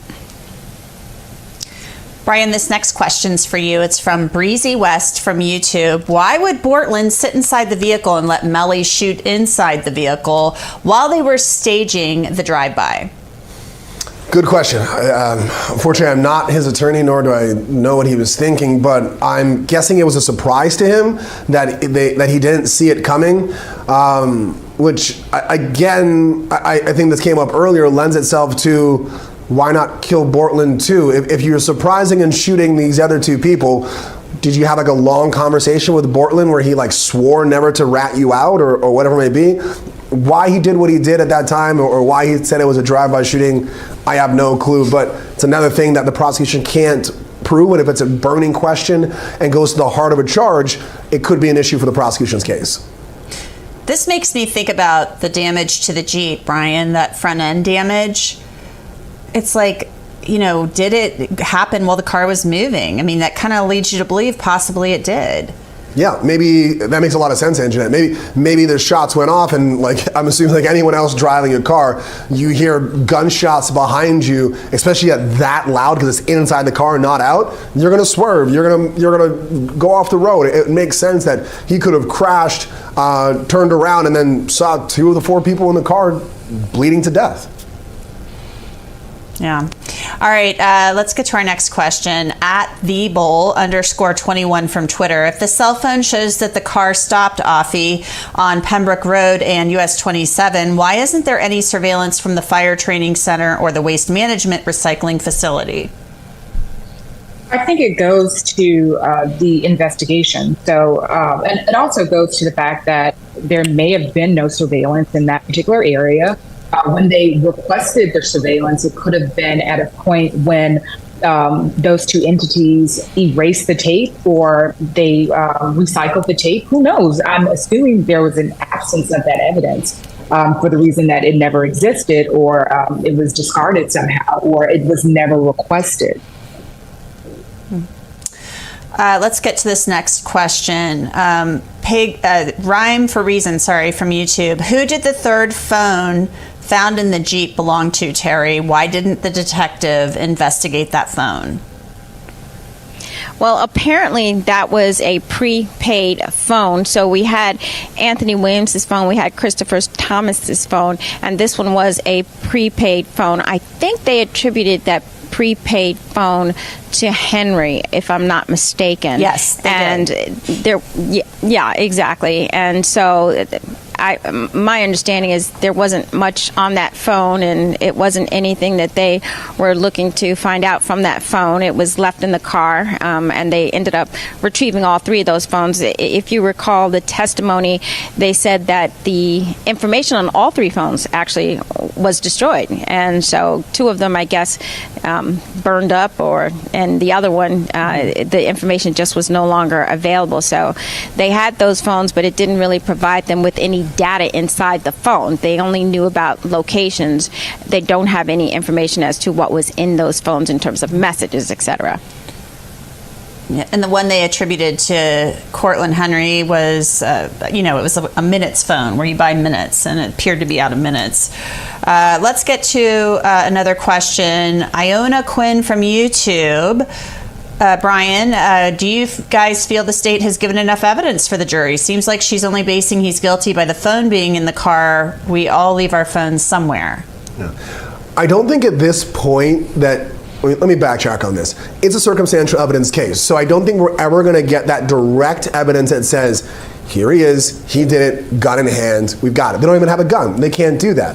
But what I think that prosecutor Bradley did do was shut off enough reasonable angles that this could have occurred. So the cell phones traveling together, reasonable to suggest that he's with them. They didn't verge off in different directions. He stopped at the location. She said, well, I believe that's when they started clearing up the crime scene and picking up the shell casings. She gave us enough to say, hey, most of these arguments that the defense are going to make aren't reasonable. The question is, can the defense come back and either elevate those and say, she's making a logical leap here, guys. She can't actually know this. That's just her impression. And you can't convict based on an impression. Or they can raise other reasonable doubts through other parts of testimony and say, this is why you should not find him guilty. I think there's still a little bit of reasonable doubt on the table, but prosecution always gets the last word. Maybe they can wipe that away. Prosecution does get the last word, and the defense will have its turn after the lunch break, which ends in about 35 minutes here. And I know we're all looking forward to hearing what they have to say and where they go with this, other than, they didn't prove their case, which they said in their opening statement as well, that they can't prove the case beyond a reasonable doubt. Guys, stay with us. We're going to take more of your questions after the break. Keep them coming in on YouTube, Twitter, Facebook, Instagram, TikTok, and Threads, and we'll get to as many of them as we can. Stay with us. We'll be right back.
Oh, my bad.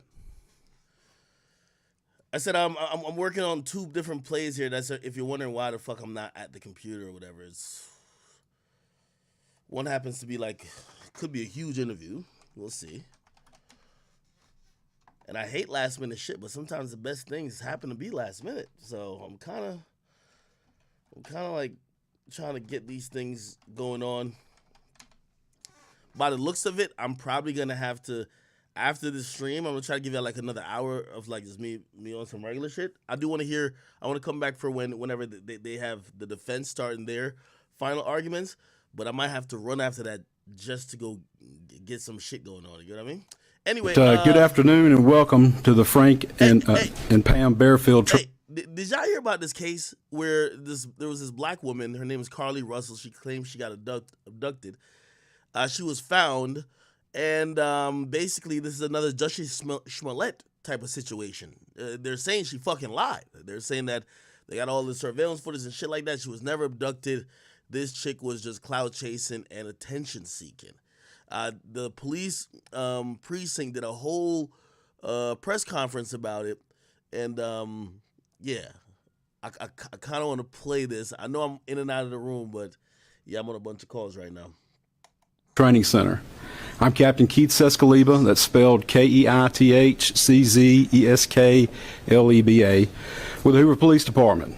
Joining me at the podium today will be Hoover Mayor Frank Brocato, spelled Brocato, and Hoover Police Chief Nick Durzis, spelled DE. Thank you and good afternoon for you all coming today. You know, 6 days ago our community learned about the disappearance of Carly Russell, and it sent fear and pandemonium not just through our city but the entire state and the nation as well. The media quickly joined us to get the word out about Carly. Our community sprung into action and they organized search parties, arranged prayer vigils, and they took other steps that I'm not even aware of to help in this situation. The Hoover Police Department quickly rallied multiple partner agencies, stopping at nothing to find Carly. I'd like to take this time to say thank you first to the Hoover Police Department, our partner agencies, our wonderful community, and to all those that aided in some way in connection with this situation. As the days have gone on and more information has been shared, we know everyone has questions. The Hoover Police Department is known for being very methodical and thorough with their investigations. For that reason, we did not feel comfortable speaking in detail publicly until now. It is important that we share this information now so that our community can be put at ease. So at this time, I'll turn the microphone over to Hoover Police Chief Nick Find out Durzis. from that Thank phone. you. Thank you, Mayor. Thank everyone for being here today. Besides me stands the team who played a significant role in this investigation. I want to thank our department, members of surrounding local law enforcement agencies, the FBI, Secret Service, United States Marshals, and ALEA for their assistance in this case. We said from the evening of July 13th, our focus would be the safe return of Carly Russell. That occurred on Saturday, July 15th, approximately 49 hours after she called 911 and disappeared. From that point, our focus has been to determine Carly's whereabouts during that time and what exactly took place. Let me say up front, this investigation is not over. We're still working this case, and we'll be working this case until we uncover every piece of evidence that helps us account for the 49 hours that Carly Russell was missing. However, through the public interest, and in some cases, public fear that this story has generated, we owe it to our citizens to tell them the facts that we have uncovered. So I will give you the facts that we know today. On July 13th, at approximately 8:20 p.m., Carly left work from a business at the Summit. Surveillance video from her place of employment shows Carly concealed a dark-colored bathrobe, a roll of toilet paper, and other items belonging to the business prior to her departure. She ordered food from Tzatziki's at the Colonnade and traveled there. She then traveled to Target on 280, where she purchased some granola bars and Cheez-Its. From there, she remained in the parking lot at that shopping center until 9:21 p.m., when she drove to I-459. Carly communicated on her cell phone with individuals known to her while on her path of travel up to the point of calling 911 at 9:34 p.m. And at this time, we will play the 911 call in its entirety.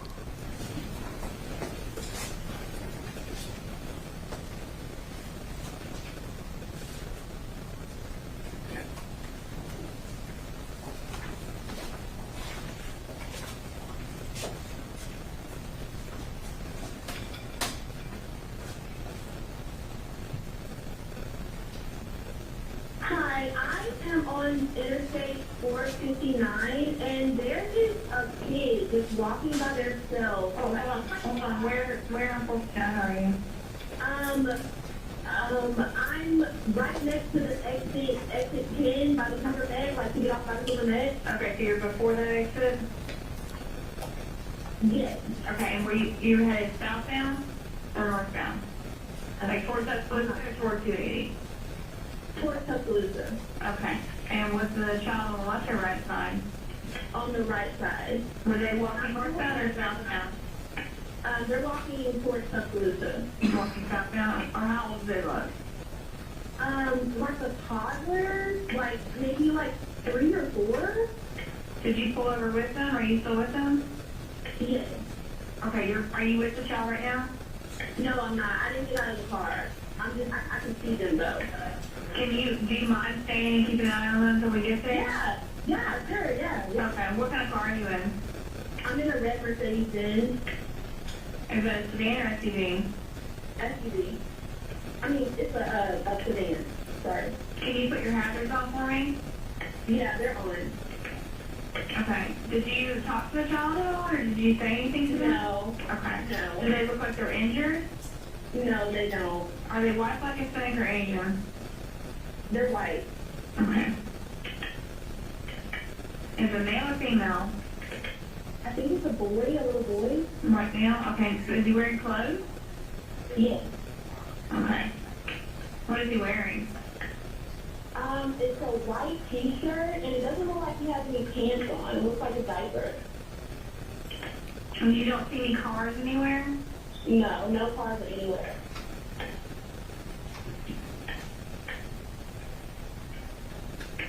Okay.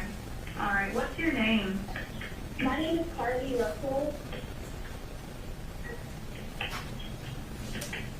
And you don't see any injuries on the child from where you're at, correct? No, but I can't really see them that good. Okay, try to keep an eye on them for the best that you can, because I don't want you to lose track of them. Okay. All right, and do they have shoes on?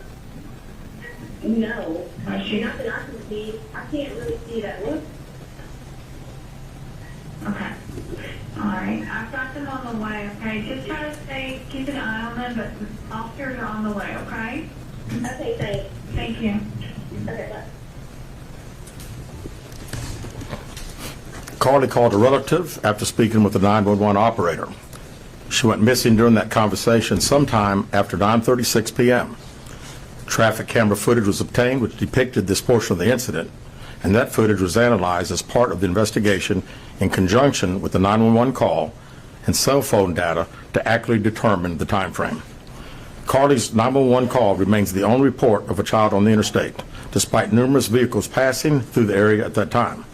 No one has called to report that a child is missing, and the Hoover Police Department did not locate any evidence of a small child walking down the interstate. Data from Carly's phone, including her Life 360 app, shows that she traveled approximately 600 yards in her vehicle while she was on the phone with 911, stating that she was following a child. 600 yards. That is 6 football fields straight. 600 yards. The Hoover 911 Center received a second call from Carly's mother stating that a relative was on the phone with her when they heard Carly scream, and then they had an open phone line. Hoover police officers arrived on the scene within 5 minutes of being dispatched, and several other officers arrived shortly. They located Carly's wig and cell phone in the grass near the vehicle. Her purse was located in the front seat of her vehicle with her Apple Watch in the purse. The food she ordered for Tzatziki's was also in the car. The items she purchased from Target, as well as the items taken from her place of employment were not in the vehicle, nor were they located anywhere around the scene. Hoover Police deployed all available assets from the point in the search for Carly. Additional resources were called in to include our own drone unit, crime scene investigators. Numerous detectives responded to the scene. Throughout the day Friday, officers from surrounding local and federal agencies assisted Hoover Police in the search for Carly Russell. Officers returned to the scene on 459 to conduct a thorough line search for evidence. K-9 teams from the Jefferson County Sheriff's Department responded to check for any sign of Carly, the child that she claimed to see, and anything else that could be considered evidence in this case. Those searches all turned up empty. Private citizens, including search parties organized by her family, friends, began looking everywhere that they could to find any trace. These searches took place throughout the day Friday and again on Saturday, yielding nothing. At 10:44 p.m. on July 15th, the Hoover 911 center receives a call from Carly's residence stating that she returned home on foot. In subsequent investigations, detectives obtained surveillance footage of Carly walking down the sidewalk alone prior to arrival at her residence. She was conscious and speaking with paramedics when she was transported to UAB. Detectives were able to obtain a brief statement from her prior to being treated and released. During the statement, she told detectives that while traveling down the interstate, she saw a baby walking down the side of the road and called 911. She stated when she got out of her vehicle to check on the child, a man came out of the trees and mumbled that he was checking on the baby. She claimed that the man then picked her up and she screamed. She stated he then made her go over a fence. She claims he then forced her into a car, and the next thing she remembers is being in the trailer of an 18-wheeler. She stated that the male was with a female. However, she never saw the female, only hearing her voice. She also told detectives she could hear a baby crying. Detectives, the male had orange hair with a big bald spot on the back. She said she was able to escape the 18-wheeler and fled on foot, only to be captured again and was put in a car. She claimed she was then blindfolded but was not tied up because the captor said they did not want to leave impressions on her wrists. She said that they took her into a house and made her get undressed. She believes they took pictures of her, but she does not remember them having any physical or sexual contact. She stated the next day she woke up and was fed cheese crackers by the female. She said the woman also played with her hair, but could not remember anything else. At some point, she was put back in a vehicle she claims was able to escape while it was in the West Hoover area. She told detectives she ran through lots of woods until she came out near her residence. During this interview, detectives noted that Carly had a small injury to her lip, and she claimed that her head was hurting. She also had a tear in her shirt. Detectives also noted that she had $107 cash in her right sock.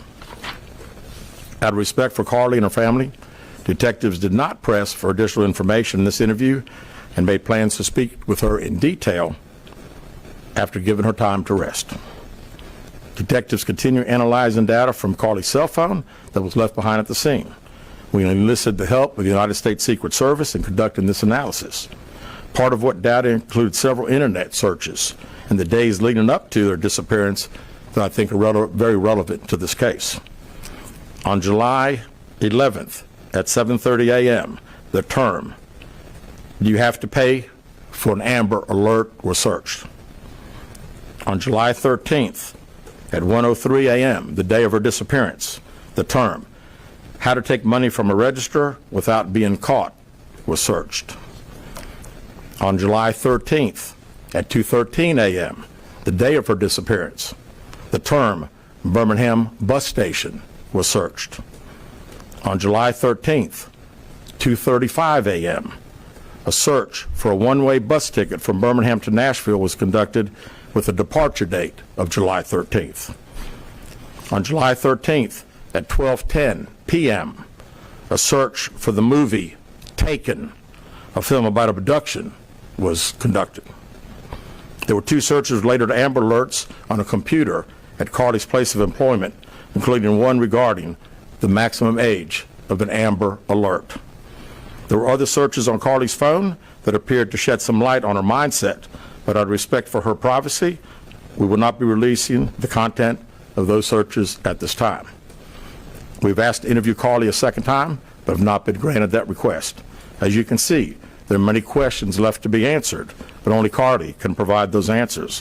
What we can say is that we've been unable to verify most of Carly's initial statement made to investigators, and we have no reason to believe that there is a threat to the public safety related to this particular case. Thank you very much. With that, we'll open the floor for some questions. Please raise your hand and I will call on you. Carol. Chief, do you expect any charges against Carly Russell in connection with the disappearance and in connection with what was taken from the Woodhouse spa? Right now, our focus is to determine those 49 hours, so the investigation continues. So to be perfectly honest with you, that hasn't even entered our mind or been discussed. One more question. Is it surprising to you that the family has not been cooperative in returning to be questioned? Well, I think the family has stated to us that they didn't think that in her mental state right now, because of trauma of the incident, that she's not ready to talk, is what we've been told. Go ahead, sir. Yeah, question for Chief.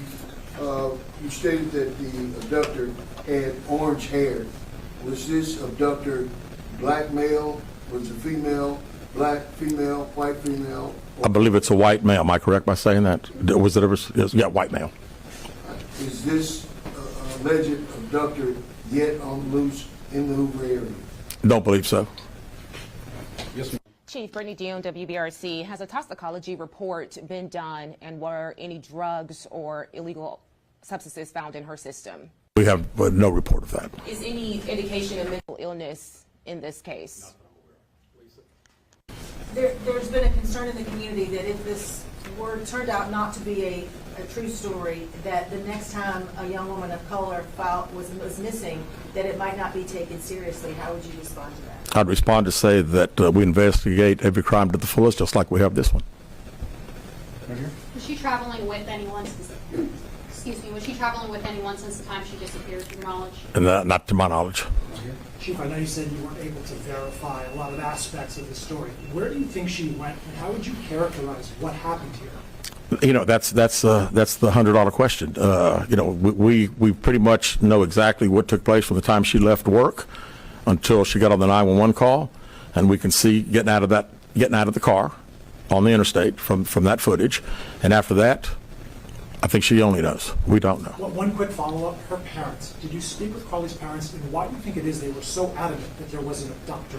Yeah, I think parents are believing what their daughter's saying, and we've had a very good rapport with the parents, met with them on several occasions. I've talked to them today a few times, and to make them understand that we're under pressure from our community, not only in our community of the state, but nationally when the story hit. And I just wanted them to understand that today we were going to have a press conference, and what we were going to detail today are facts. And everything that I've told you today is actual facts. It's not innuendos. It's not what I think. It's not what these detectives think. It is the factual information that we have.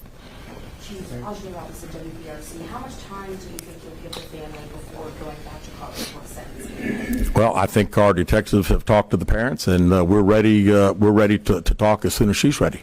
So, you know, she called right now. We're ready. You had one word to describe what went on. What would that be? Ooh, how about unknown? You know, we know the facts that we have. Everything else is unknown at this time. In the back.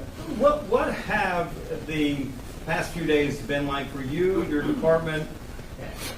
This has been a stressful search, hasn't it? Well, absolutely. And again, the focus of the investigation that Thursday, when she went missing, of course, the focus was to get Carly home. That's what we want all. We wanted her safe and sound. And that's all happened. And then, of course, this has gotten to be not only a local state story, but a national story. So, you know, it is. It's a lot of stress on everyone in the Hoover Police Department, and the mayor, to every citizen here. We want to know the truth. As you stand here, are you frustrated? I wouldn't say I'm frustrated. I mean, I'm very happy that Carly's home. That was the main ingredient here, and then we'll figure it out. I promise you that. We'll end up figuring it out. any idea about the number of manpower hours or the expense of the drones and all the rest of the search that might have cost the city and the state and the federal government? Yeah, we haven't had time to consider that, but it's again, these detectives that are here, this is just a small group of people that have been associated with this case. We have put every available resource that we have on this case because we wanted to make sure that we found out everything. We wanted to get her home, and we have. Was there any prior indication of mental health problems? Not that I'm aware of. Can you just expand on the people from the state, federal resources brought in? What were they doing exactly as you all were searching for her? Can you just expand on that? Sure. A lot of the from the FBI side, several agents helping us interview. I mean, as you well know, in a case like this, especially when it goes national, we got hundreds and hundreds of calls. And when you get those calls, some of them may just be outlandish, but you got to follow up on them because you never know that you may get that one tidbit. And I'd also say too that we had a great cooperation with the family. The family received hundreds and hundreds of tips, and every time they got a tip, they sent it to us. Would you say a crime has been committed in this case? Determine that now. Keith Mims, WAGG 610 Summit Media. Question for Chief. With all of the searches that you mentioned, Chief, that were on Carly's phone, does that kind of give you an indication of her mind state during this ordeal, the 48 hours that she went missing? Well, again, we want to talk in facts, and I do think it's highly unusual to the day that someone gets kidnapped, that 7 hours, 8 hours before that they're searching the internet, Googling the movie Taken about an abduction. I find that very, very strange, yes. Yes. Do you feel confident, do your investigators feel confident that you know why Carly Russell may have done this? No, we do not know. Absolutely not. Chief, can you explain for us, you mentioned that while I believe you said that Carly was on the phone with 911, she was traveling 6 football fields, which tells you what? Which tells me that I've had kids, and I'm sure a lot of people here have, and it's very, very, again, she said it, and I'm not saying it couldn't happen because I've always been one of these guys, never say never, but 6 football fields. I like athletics, I like football. 6 football fields. To think that a toddler, barefoot, that could be 3 or 4 years old, is going to travel 6 football fields without getting in the roadway, without crying, without any just moving down. It's just very hard for me to understand. Chief, have you used any technology to enhance the video from 459, and did you see a man grab her? We did not see, from what we can tell. We don't see anybody on the interstate other than her car and then someone getting out of her driver's side. We have sent that off to the FBI for enhancement. It has not been returned. Do you think in this case that charges will be forthcoming towards Carly Russell, and how serious of a crime is it to not only fabricate a 911 call, but to lie to law enforcement during an investigation? Well, again, that's not something that we've been discussed since we're going through the still investigation. But, people have to understand that when someone says something like this, we put every available resource. Everybody comes together from, like I say, state, local, federal. It's just a lot of work, and the gentleman earlier said frustrated. I mean, it is a little frustrating to think that all this has been done and we can't find anything out. Did anyone see her calling in from the side of the road when she made that 911 call? Not to my knowledge. All right, last question here. Is this investigation held up until you can speak once again to Carly Russell? Well, there's a few things that we're still doing, but obviously we want to talk to Carly as soon as we can. And do an in-depth interview, and at that time, I think we'll have these investigators doing some other things. So that's all the questions we're going to answer today. We appreciate you guys coming, and we'll be following up with y'all later. Thank you so much. Thank you for your time, Chief. Thank you very much.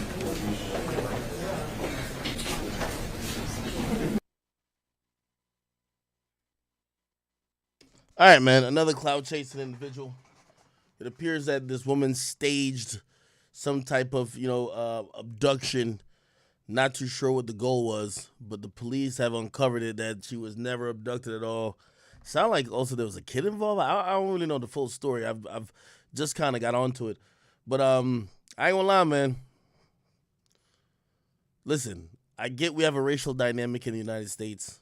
I get a lot of times people say African Americans' voices aren't being heard, whether it's when we speak up about police brutality and other things.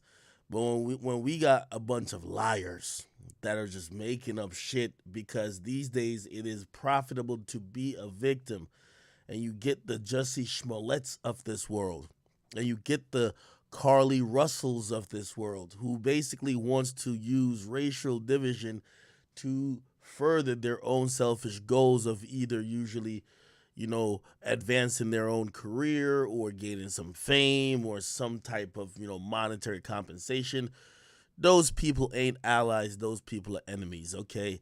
They're just wolf in sheep's clothing. Not because we share the same pigment to our skin. It means that we're here for the same mission. These people want to see and weaponize hatred against another race. So these people should get locked up 100%. You over here lying, like I ain't gonna lie to you. Anybody who makes some false report, I would like some accountability to be had.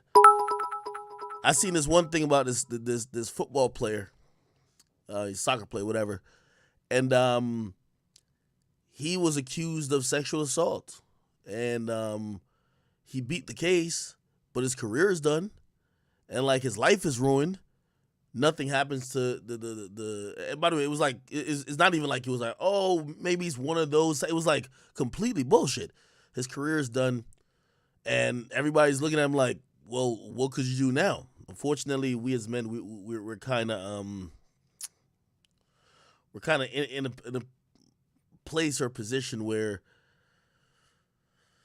you can't really do it. Like the quote unquote victims, they get completely protected whether they're victims or not. So you get people who are incentivized to lie. You know what I mean? The person who makes the accusation or the person who plays victim first is the person who usually is seen as the person of truth.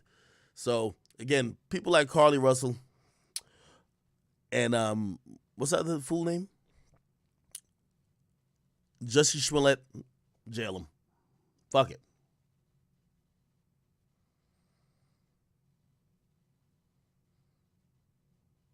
What the? Oh, somebody said that's not true. Mendy just got a contract with. Well, regardless, it changed the trajectory of his career. I think you probably could agree that his career would have been further along if this shit didn't fuck up his life. Yeah, it's just kind of one of those type of things. All right, yo, we're still waiting for the jurors to come back from lunch. The YNW Melly trial is going on. We're waiting for the defense to give their closing arguments. Again, I apologize for like the last hour or so. I've been taking a lot of calls and setting up some things. I have a play that I gotta hit like pretty much as soon as this stream is over. So I want to sit here with y'all until we hear at least how they're gonna start their closing statements for the defense, and then after that I have to run. I gotta skedaddle. You know what I mean? But let me hear what these guys got to say. With being a blood, then she showed his participation or his association with the gang, and then just talked about things that benefited him afterwards, like him getting more notoriety or him getting additional venues. But he's a rapper. He's going to get venues. He raps in a genre of music where violence is part of their credit. It's part of their currency. But it doesn't mean that he did it to get that. Again, one of those logical leaps. And even when the way she said it, it was kind of like, oh yeah. By the way, have y'all noticed that the conversation with everybody analyzing it is not if he did it. Everybody's assuming like, damn it, he did it. They're just trying to see if he's going to get the death penalty, which means he would have did it to further his status or further the gang of the G-Shine Bloods. Not trying both Cortland and Melly together. No, because Melly was facing the possibility of the death penalty, so they couldn't be tried together. And Cortland Henry is not facing that potential death sentence. So let's get to another question here. I had one for you, Offie, that I thought was pretty good for you. I heard a few contradictions in the state argument, such as Melly didn't want to leave any witness, but he didn't kill Cortland Henry. Does the state have this type of room for errors? The state always has a lot of flexibility because usually jurors believe that if a defendant is in court and he's been charged with something, that there's a good reason that he's there, whether it's that he's guilty of what he's actually charged with or not is something else. But they definitely believe he has a reason to be there. I don't think that she did a great job advancing the idea that he didn't want to leave any witnesses. I also don't think she did a fantastic job explaining, again, going back to motive, we know that there may have been an issue between Melly and Sack, but why are we also involving Juvie in this? What is the motive to end his life? So I think there are a lot of questions that are left open, and she's asking us again to make a lot of leaps of logic. And, I think that leaves a lot to be desired on the prosecution side. Mm-hmm. Instagram question from DJ Louie Lou. Brian, the defense witness stated the vehicles stopped at one point so Melly can get out and get into the other vehicle. My question is, how did they coordinate this? That's a great question. From my understanding, and the prosecution brought this up as well, and I thought to myself, well, if two vehicles are traveling together at the same time and they're either close to each other or whatnot, you just yell from one car to the other. I mean, in college, I played college soccer, and we, in Queens College, didn't have the money to get a giant bus.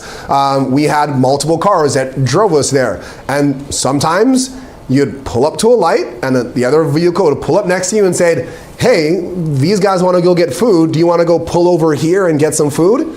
And we did it. Now, if you checked our phones, would there be any communication as to why we pulled over to get food? No, but two vehicles traveling in the same place, they can do this thing called talking out the window. Okay, so our next question. This is from Twitter, at SPNCOCE20. Will Fredo Bang be charged with accessory after the fact? I wildly doubt it. I think that his only interest from the prosecution's perspective was being a witness in this case. And I don't know for sure, but I've heard and I've read, and I'm only speculating that he pled the fifth, and that is the reason that he wouldn't testify, or he was offered immunity, but he couldn't be guaranteed immunity on a federal level or outside of the state. I'm not sure, but I certainly doubt that he's going to face any charges in this case. Mm-hmm. Yeah, it seems like that would have already happened if they were going to do that. Let's see. If there is a hung jury, Brian Buckmeyer, do you think Melly will get a bond while waiting on a new trial? This comes from Brittany Garcia from YouTube. Yeah, so there will definitely be the argument if there is a hung jury, and based on the numbers, either side would have a stronger argument. What I mean by that, if it's 9 to convict and 3 to acquit, the prosecution would say, hey, we were almost there. We were 3/4 of the way there, and so we at least feel that he is still a danger. There are civilian witnesses who could be tampered with. There are people who could be lost or murdered or whatever it may be. We want the remand or no bond or bail to be instituted. But if it's 9 to 3 or any kind of positive number towards acquitting, I think the defense has a very strong argument as to why he should be given at least some form of bond. You shouldn't be held indefinitely without the possibility of bail for most crimes. Many argue that murder, depending on the circumstances, would include that as well. So I think there's an argument for it. Whether or not the judge will agree, that's yet to be decided or seen. All right, well, that's all. All right, we'll send it back to court.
Bro, is this shit not coming back?